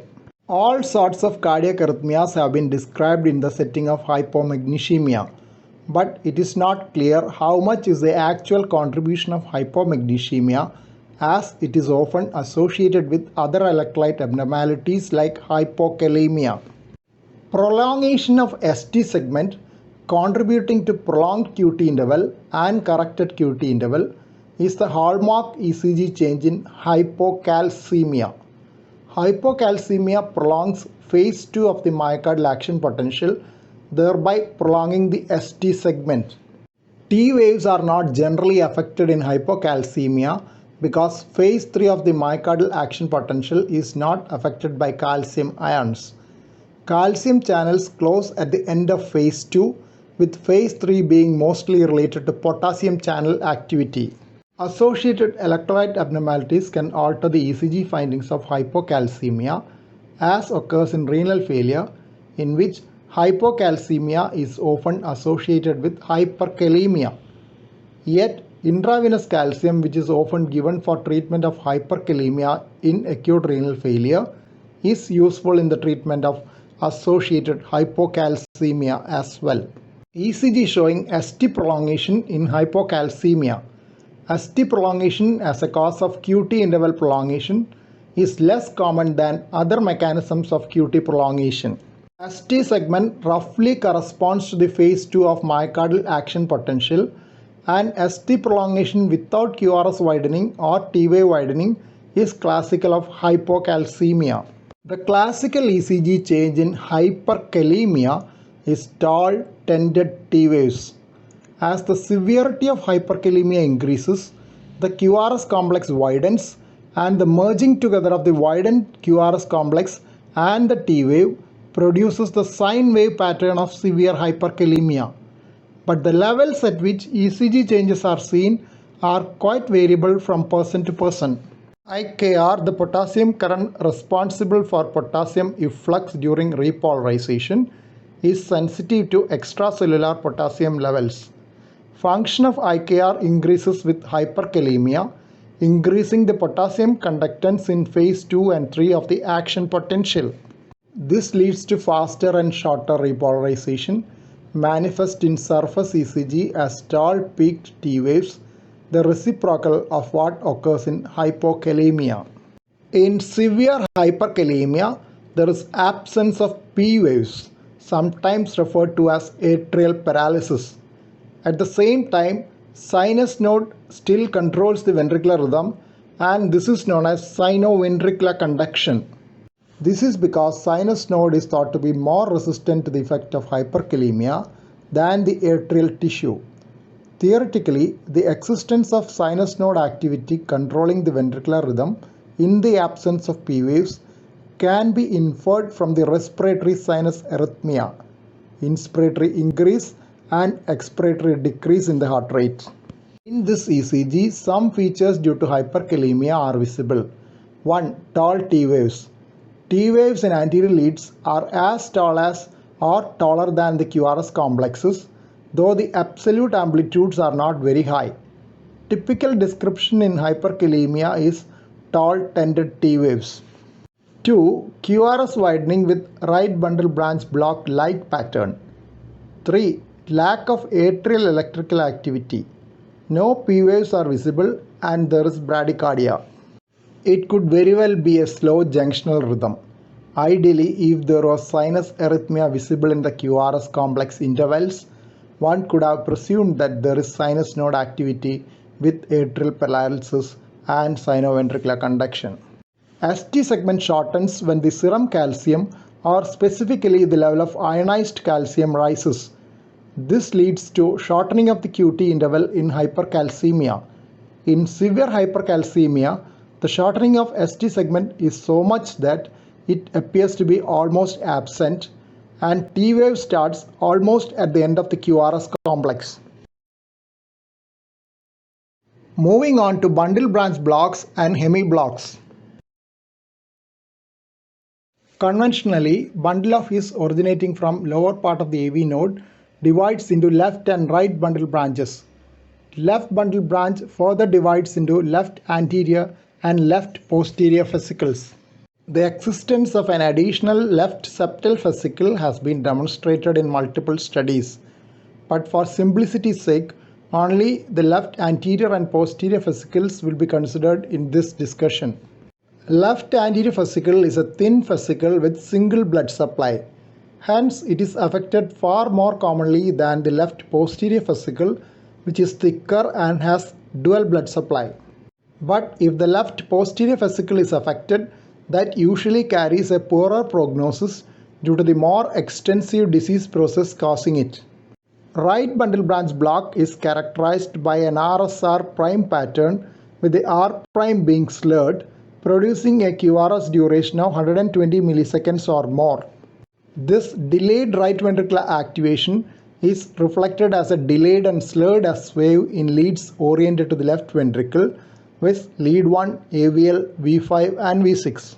The same pattern, if it occurs with a QRS duration of less than 120 milliseconds, it is generally designated as incomplete right bundle branch block. Mild ST segment depression and inverted T waves in anterior leads are associated with RBBB.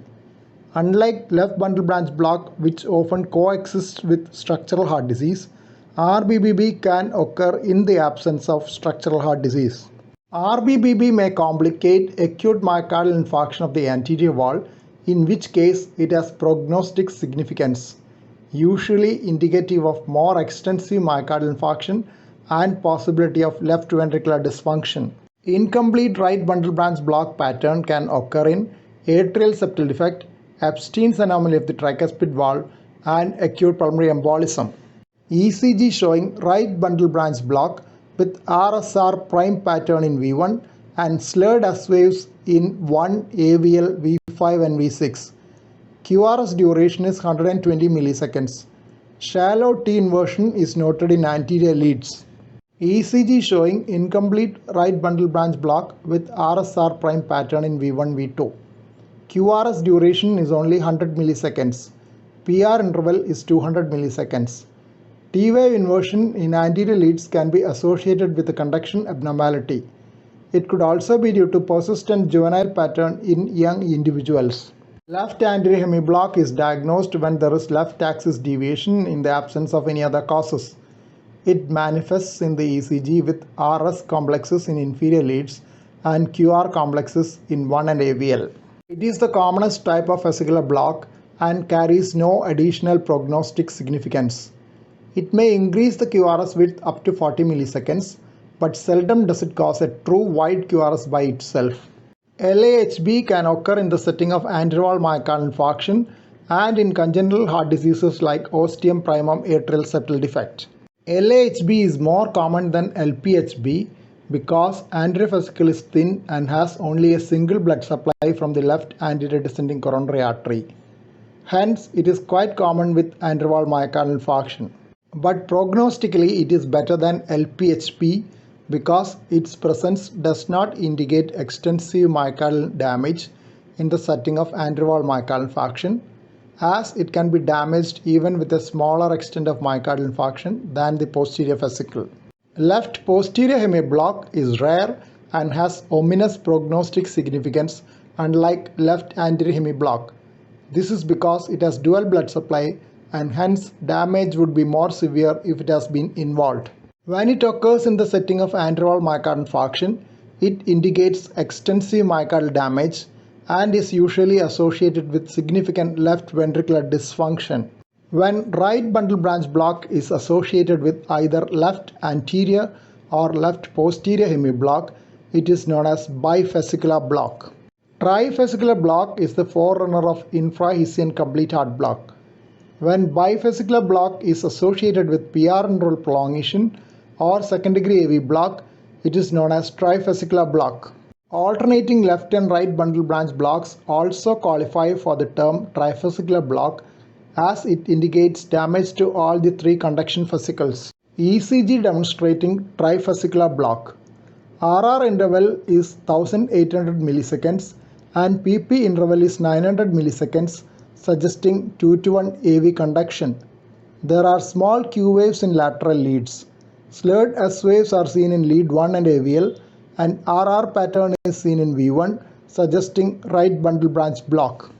2:1 AV conduction in the presence of RBBB suggests that conduction in the left fascicles is delayed and blocked.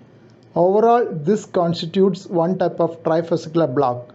This can also be considered as Mobitz type 2 second degree AV block. This type of block has a higher probability of progressing to complete heart block and producing Stokes-Adam attacks.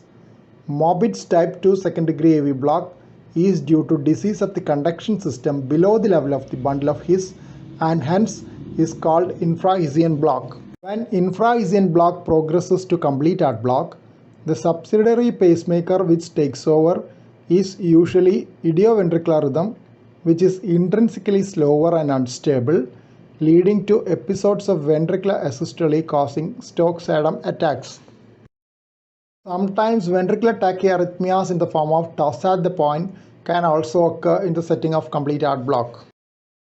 Ecg showing bifasicular block manifested as right bundle branch block with left anterior hemiblock. Slurred S waves in lateral leads and slurred R waves in V1 are suggestive of right bundle branch block. The initial R wave is missing in V1 and V2, possibly due to an old anterior wall myocardial infarction. Left axis deviation with Rs pattern in inferior leads and Qr pattern in AVL suggests associated left anterior hemiblock. The Qrs width is increased as part of the complete right bundle branch block pattern.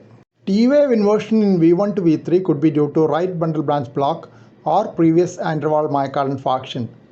PR interval is 200 milliseconds, indicating that it is moving on to a trifascicular block.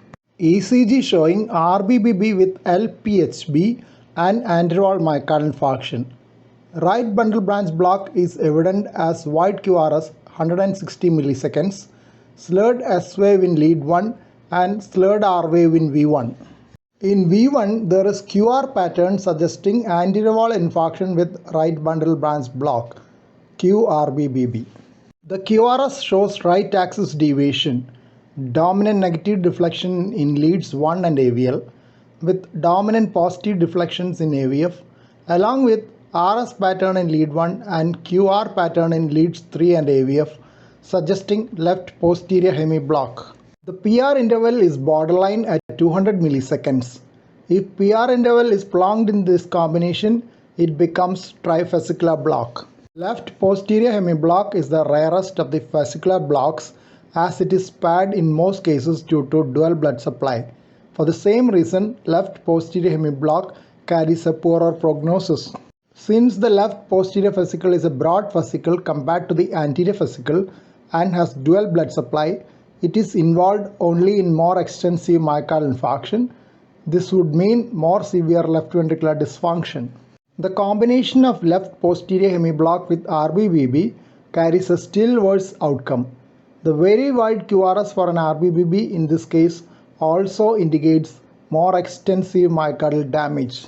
The T wave inversion in leads V1 to V3 could be explained either by the old myocardial infarction or by the right bundle branch block. When right bundle branch block is associated with extreme axis deviation, that is QRS axis in the right upper quadrant or northwest axis, it is difficult to say whether it is extreme right axis deviation or extreme left axis deviation. Some authors have used vector cardiography techniques to determine whether it is extreme left or right axis deviation, but these are quite cumbersome for routine use and has not gained popularity. This ECG shows Rsr Prime Pattern in V1, Rs Pattern in 1 and AVL and V6, all features of right bundle branch block. The amplitude of R waves in lateral leads are quite low. QRS width is a little more than 120 milliseconds. The QRS axis is in the northwest region, right upper quadrant, which can mean either extreme right axis or extreme left axis deviation. RS pattern is seen both in inferior leads and lateral leads. Hence, it is rather difficult to say whether it is left anterior hemiblock or left posterior hemiblock which is associated with the RBVB. PR interval is normal. QRS pattern in chest leads show a clockwise rotation with S waves persisting up to V6. The slurred R prime in V1 and slurred S in lateral leads suggests delayed activation of the right ventricular myocardium, which proceeds by conduction through the myocardium rather than through the specialized conduction system of the heart. When the conduction through the left bundle is delayed or blocked, a characteristic pattern is seen on the ECG, which is known as the left bundle branch block. Though LBBB is often associated with structural heart disease unlike RBBB, LBBB can also occur in isolation without any structural heart disease. The initial left to right septal activation is lost in LBBB. Hence, the initial R in V1 and the initial Q in lateral leads are absent in LBBB. QRS duration is increased above 120 milliseconds. It has an M-shaped pattern in lateral leads and a W-shaped pattern in anterior leads. Cabrera sign is a notching in the ascending limb of the S wave in V3 or V4, which is 0.04 seconds. Chapman sign is a notching more than or equal to 0.05 second in the ascending limb of the R wave in lead 1 AVL or V6. Both are taken as features of myocardial infarction in the presence of LBBB. ECG showing LBBB with first degree AV block. Left bundle branch block with first degree AV block is a type of Tri-Fascicular block, since the PR interprolongation could indicate that the conduction in the right bundle is also affected. Rarely it could be due to a coexistent conduction delay in the AV node rather than in the infrahisian conduction system. LBBB with first degree AV block may be considered as a forerunner of complete AV block. First degree AV block in this ECG is manifest as the prolonged PR interval of 280 milliseconds. LBBB is manifest as broad notched QRS complexes in lead 1 and AVL. The poor progression of R waves and wide QS complexes in anterior leads are also consistent with LBBB. But V6 is not showing a wide notched predominantly positive QRS complex. This disparity between V6 and lead 1 are often seen when the QRS axis is leftward in LBBB. Inferior and anterior leads are showing a pseudo-infarction pattern which is common with LBBB. ECG showing left bundle branch block with myocardial infarction.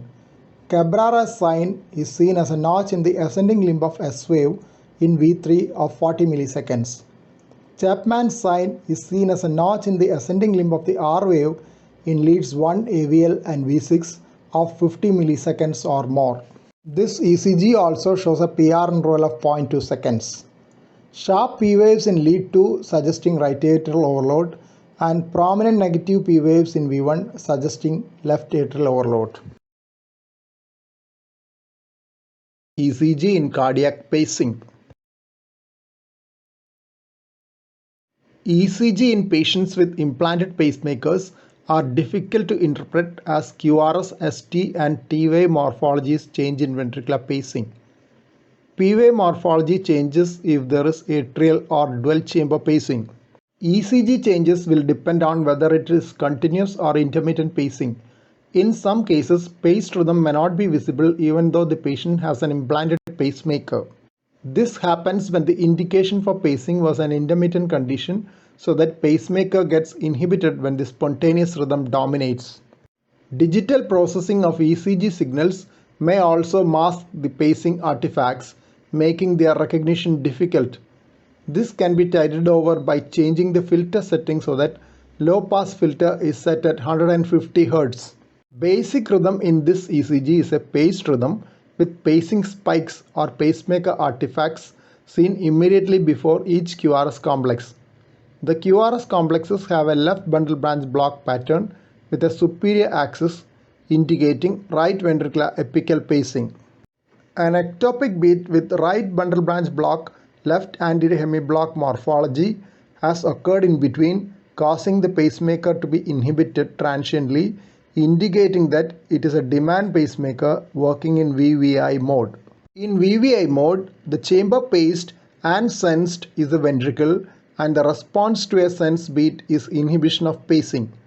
After the regular pacing cycle, the next spike occurs. But the QRS complex has a morphology intermediate between the spontaneous beat and the paced beat, with a slightly narrower QRS than the paced beat. This is a fusion beat between a paced beat and a spontaneous ectopic beat which has occurred just after the onset of the pacing spike. The ectopic beat could either have a left ventricular origin due to RBBB morphology or a supraventricular origin with aberrant conduction. This ECG shows a paced rhythm at around 60 per minute with pacing spikes preceding each QRS complex. At first look, it may seem that there is a P wave before each QRS with a reasonable PR interval suggesting atrial sensed ventricular pacing. But close scrutiny shows that PR interval is gradually varying. The atrial rate is also close to 60 per minute, making false appearance of an AV synchronous pacing in some beats. The QRS pattern mimics LBBB pattern with left axis deviation, as is usual with right ventricular pacing. If the lead tip slips and paces the right ventricular outflow region, it will give an LBBB pattern with inferior axis. If RBBB pattern occurs in the setting of temporary pacing, it may indicate lead tip perforating. The intraventricular septum and pacing the left ventricle endocardially, or the right ventricular free wall and pacing the left ventricular epicardium through the pericardial cavity. ECG showing atrial and ventricular pacing spikes, also known as pacing artifacts. Atrial pacing spikes precede the ventricular pacing spike by the programmed AV interval. In this ECG, though the atrial pacing spikes are seen, atrial capture in the form of paced P waves are not visible. It is possible that there is atrial non-capture either due to high thresholds or an atrial lead displacement. Another possibility is that the paced P waves are isoelectric in the recorded leads. Regular ventricular capture is seen after each ventricular spike. The paced QRS complexes are wide and having left bundle branch block pattern with left axis deviation, suggesting a ventricular pacing site at right ventricular apex. Initial part of the ECG shows narrow QRS complexes at a rate of around 43 per minute. Dissociated P waves can be seen at a rate of around 75 per minute. T wave inertion is noted in lead 1. After the initial two complexes, the ECG shows a wide QRS rhythm at around 70 per minute with a spike seen just before the QRS complexes. In some leads, the pacing spikes are quite small or even not visible. Pacing spike is well seen in most of the chest leads. Dissociated P waves are seen in the paced rhythm as well, as it is a ventricular pacing and not AV sequential pacing.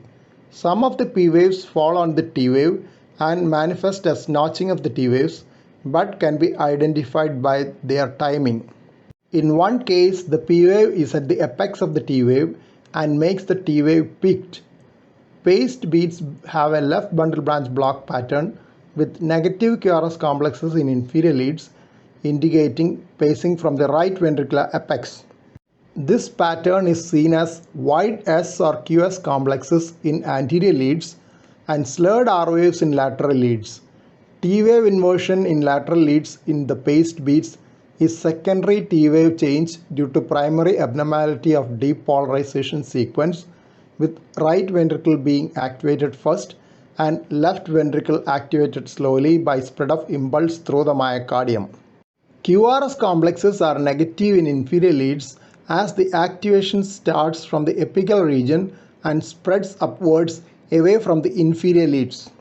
At a glance, this will seem to be a simple LBBB, but the QRS complexes are negative in V5 and V6, unlike in usual LBBB. It is actually AV sequential pacing. A close scrutiny will reveal the small pacing spikes just before the QRS complexes, markers in V3 and V4. They are small because pacing spikes have high frequency components and get filtered off by the low pass filter of the digital ECG machine.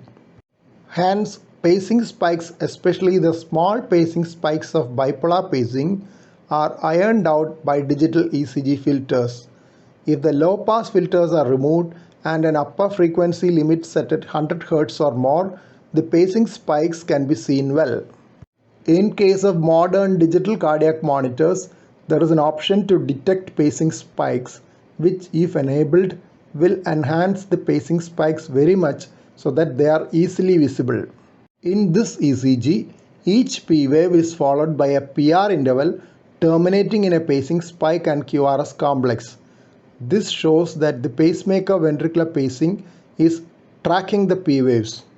This requires either an atrial lead as in dual chamber pacing or an atrial sensing electrode as in case of a single lead VDD pacemaker, that is ventricular paced, dual chamber sensed, having dual response, inhibited for ventricular sensed beat and triggered for atrial sensed beat. The discordance between the QRS patterns in leads 1 and AVL versus V5 V6 should make one suspect a pacemaker rhythm and not a simple LBBB pattern. In simple LBBB pattern, there is concordance between the lateral limb leads and chest leads.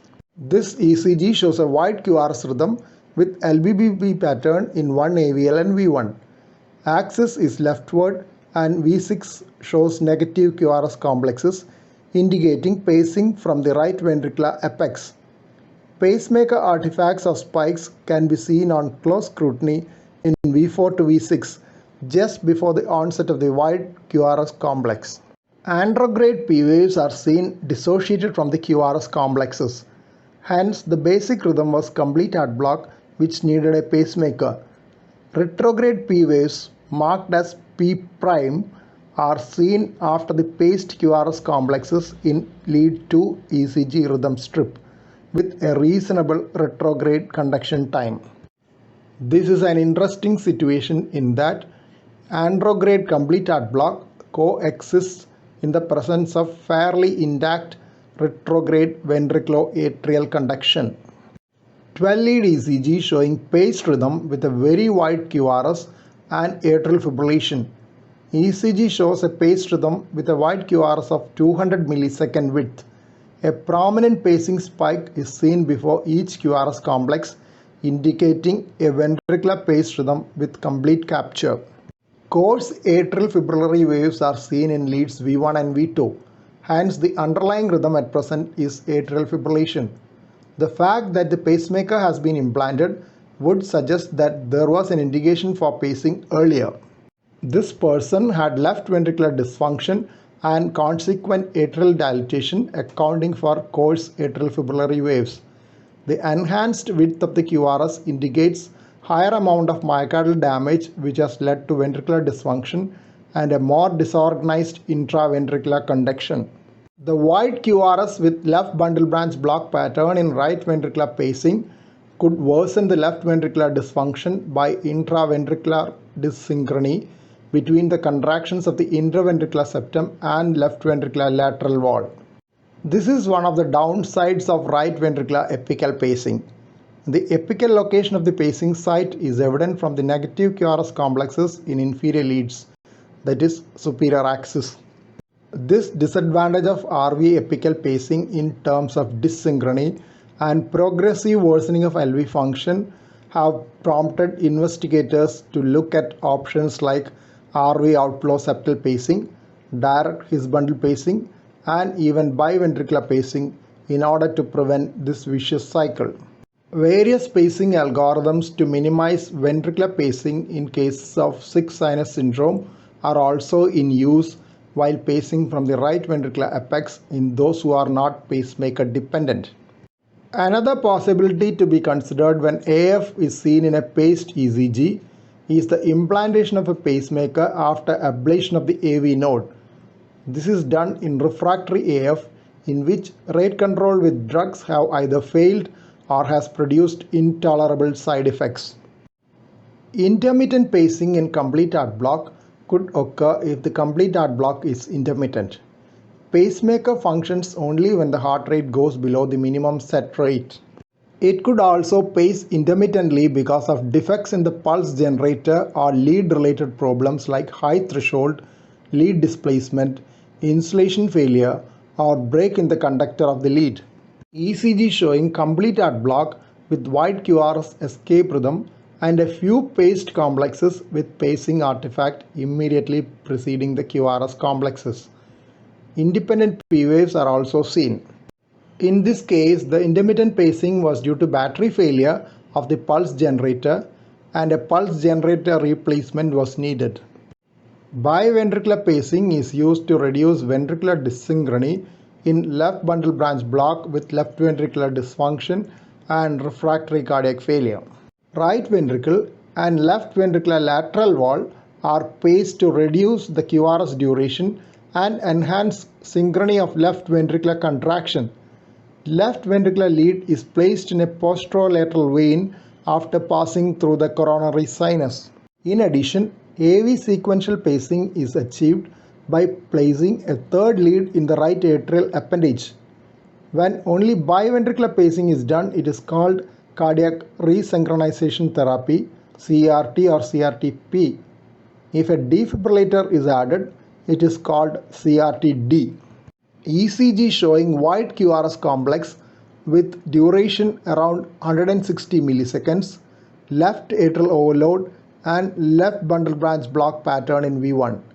This ECG was taken prior to implantation of the device. ECG after biventricular pacing showing the decrease in QRS width due to resynchronization. Pacing spikes are not visible due to the low setting of low pass filter, which tends to remove the pacing artifacts which are of high frequency. Moving on to ECG in Epstein's anomaly of tricuspid valve. Epstein's anomaly of tricuspid valve is a condition in which the septal and posterior tricuspid leaflets are displaced distally so that a portion of the right ventricle becomes atrialized. ECG in Epstein's anomaly of tricuspid valve showing right bundle branch block pattern with polyphasic and splintered QRS. The QRS is wide and lead V2 shows Rsr pattern mimicking right bundle branch block. Lead 2 shows multiple small deflections, splintered QRS. The slurred S waves in lateral leads also form part of the RBBB pattern. Splintered QRS is called fragmented QRS according to a new terminology. Fragmented QRS has been shown to be associated with larger region of atrialized right ventricle and increased risk of arrhythmic events in Epstein's anomaly. The duration of QRS has been linked to right ventricular enlargement and dysfunction in Epstein's anomaly.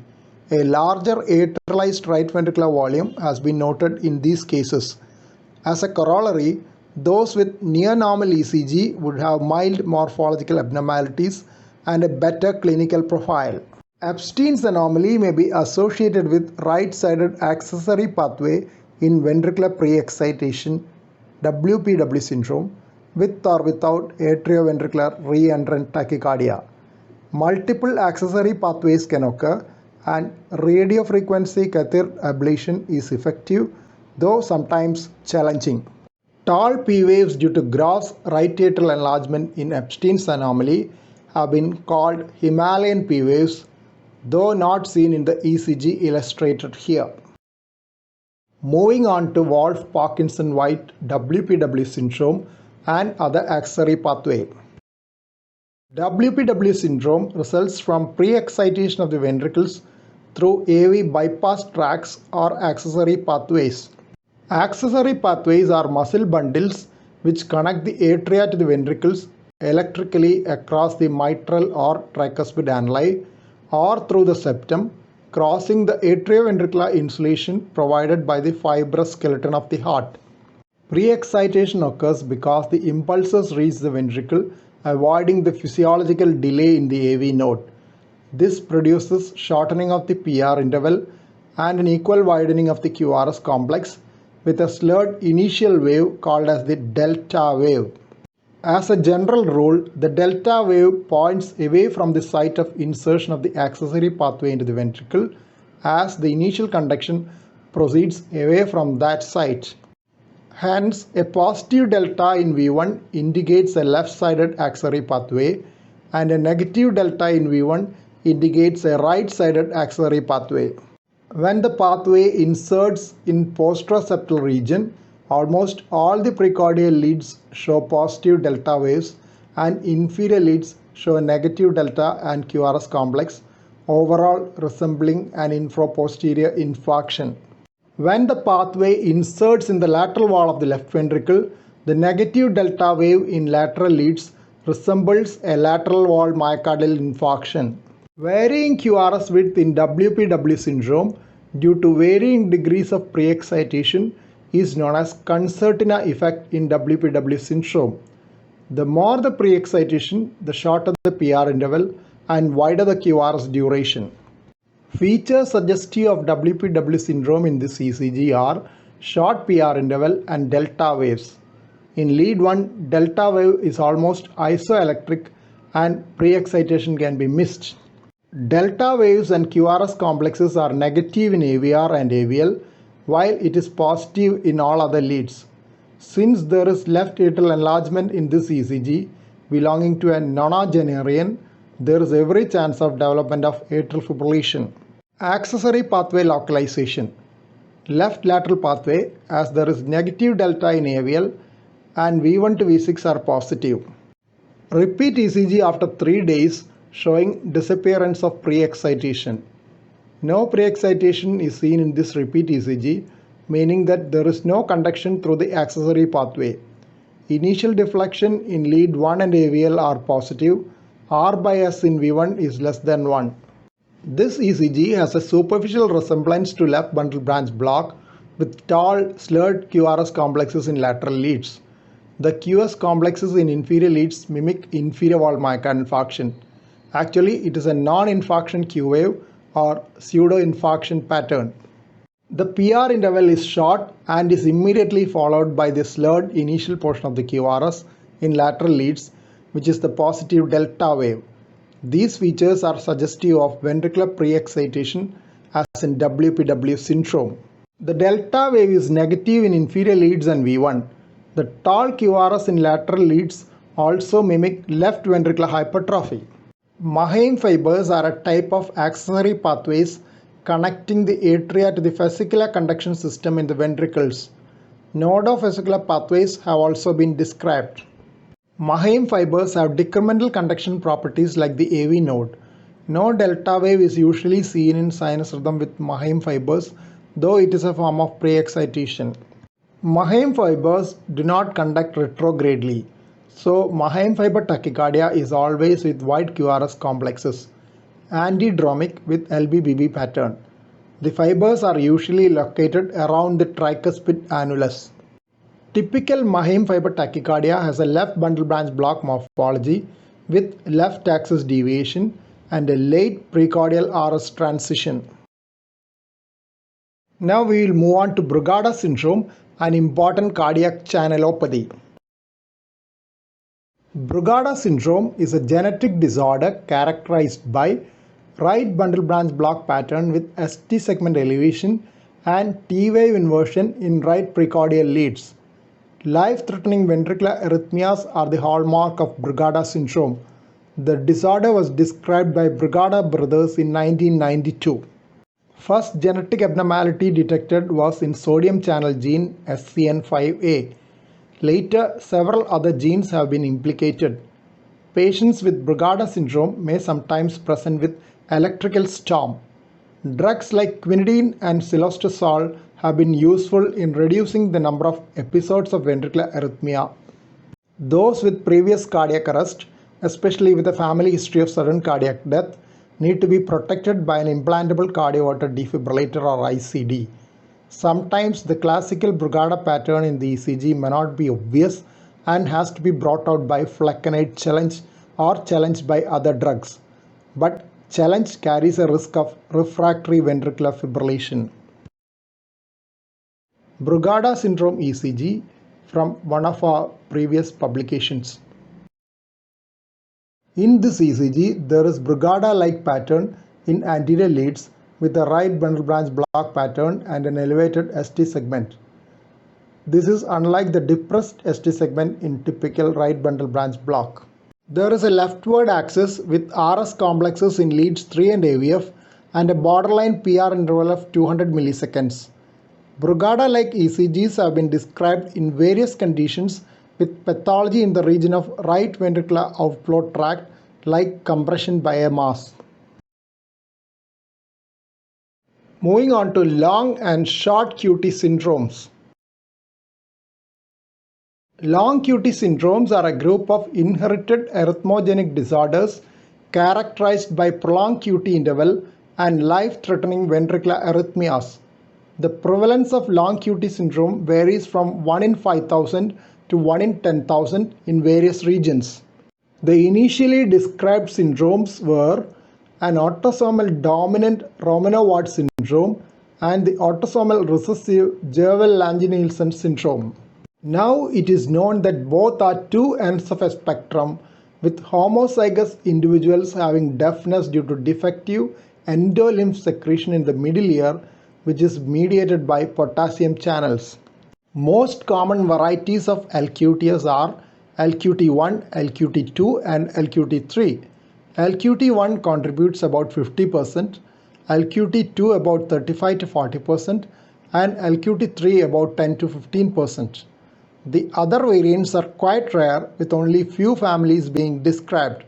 A total of 16 genotypes, LQT1 to LQT16, have been described so far. ECG of a neonate with long QT syndrome. QT interval is 400 milliseconds and QTC is 520 milliseconds with a heart rate of 100 per minute.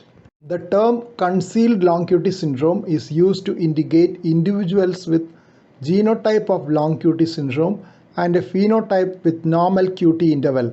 They are usually detected on family screening of those with manifest long QT syndrome. The risk of sudden cardiac death or aborted cardiac arrest was 10 times higher in those with concealed long QT syndrome than the unaffected family members, 4% versus 0.4%.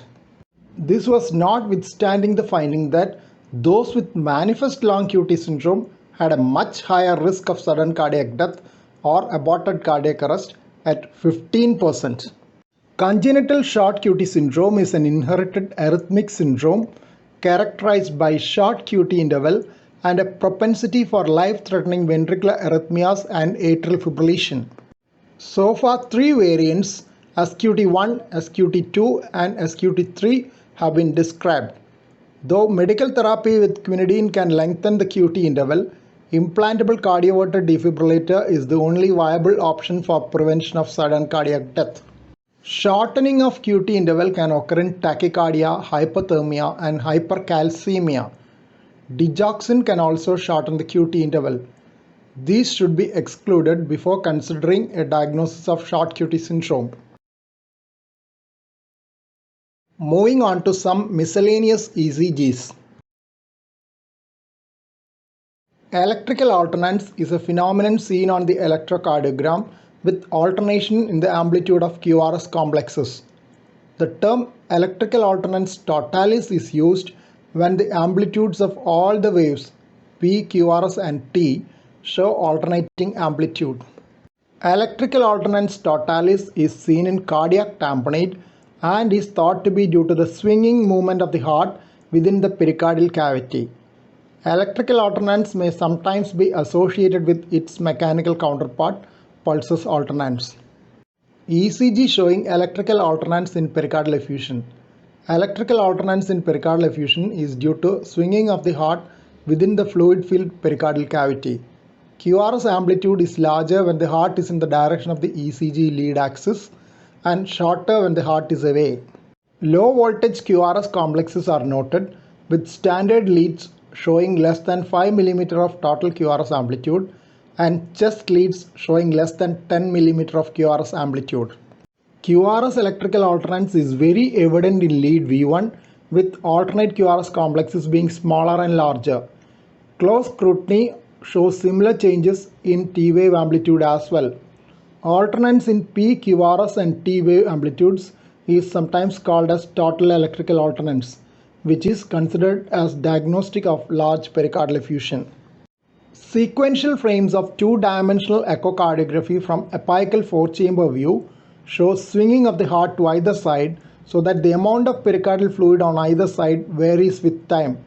Such swings will produce electrical alternance on the electrocardiogram. ECG showing isorhythmic AV dissociation. In the ECG, P waves are clearly seen to be dissociated from the QRS complex. Atrial and ventricular rates are similar. Most of the P waves occur during the ST segment. An interesting clinical finding which can be seen in isorhythmic AV dissociation is reverse pulses paradoxes.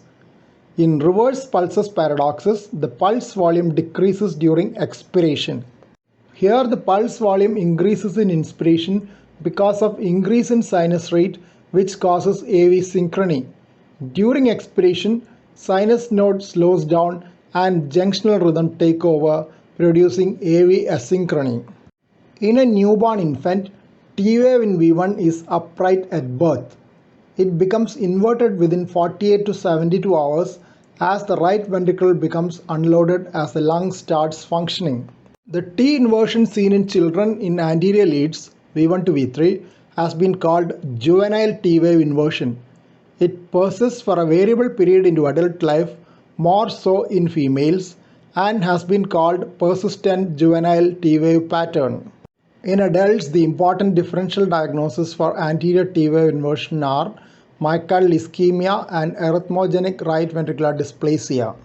This ECG of a 6-year-old child shows sinus tachycardia at a rate of around 140 per minute and T wave inversion in anterior leads suggesting juvenile T inversion. ECG in dextrocardia with situs inversus often has to be differentiated from arm lead inversion or technical dextrocardia. In true dextrocardia, chest leads will not show the usual ROA progression, while in arm lead inversion, the chest lead ROA progression is normal, provided the chest leads have not been reversed. Limb lead features are common to arm lead, that is left arm, right arm lead reversal, and dextrocardia with situs inversus. P, QRS and T waves are negative in lead 1, while it is positive in AVR. It appears as if AVR and AVL have been flipped. ECG in cartilaginous syndrome showing features of dextrocardia with situs inversus. P, QRS and T waves negative in 1 and AVL. Total QRS amplitude decreases as we move from V1 to V6 as the chest leads move progressively away from the heart, which is on the opposite side in this case. QRS axis is shifted to the right into the right lower quadrant instead of being in the left lower quadrant. Other features of cartilaginous syndrome are immotile cilia leading to sinusitis, bronchiectasis, and infertility. Tricuspid atresia is a cyanotic congenital heart disease. The hallmark of ECG in tricuspid atresia is right atrial enlargement with left ventricular dominance. Usually, in conditions in which right atrial enlargement is seen in a cyanotic congenital heart disease, right ventricle will be dominant. Absence of right ventricular dominance and presence of left ventricular dominance indicates that the right ventricle is diminutive, as occurs in a usual case of tricuspid atresia. The right atrial blood leaves through an obligatory atrial septal defect into the left atrium and then into the left ventricle. Left ventricle is enlarged because it receives both systemic and pulmonary venous return. If there is an associated ventricular septal defect, part of the left ventricular blood reaches the right ventricle and then into the pulmonary artery. In the absence of a ventricular septal defect, the whole blood is ejected into the aorta, part of which enters the lungs through a patent ductus arteriosus, which is essential for survival in such cases. ECG in tricuspid atresia.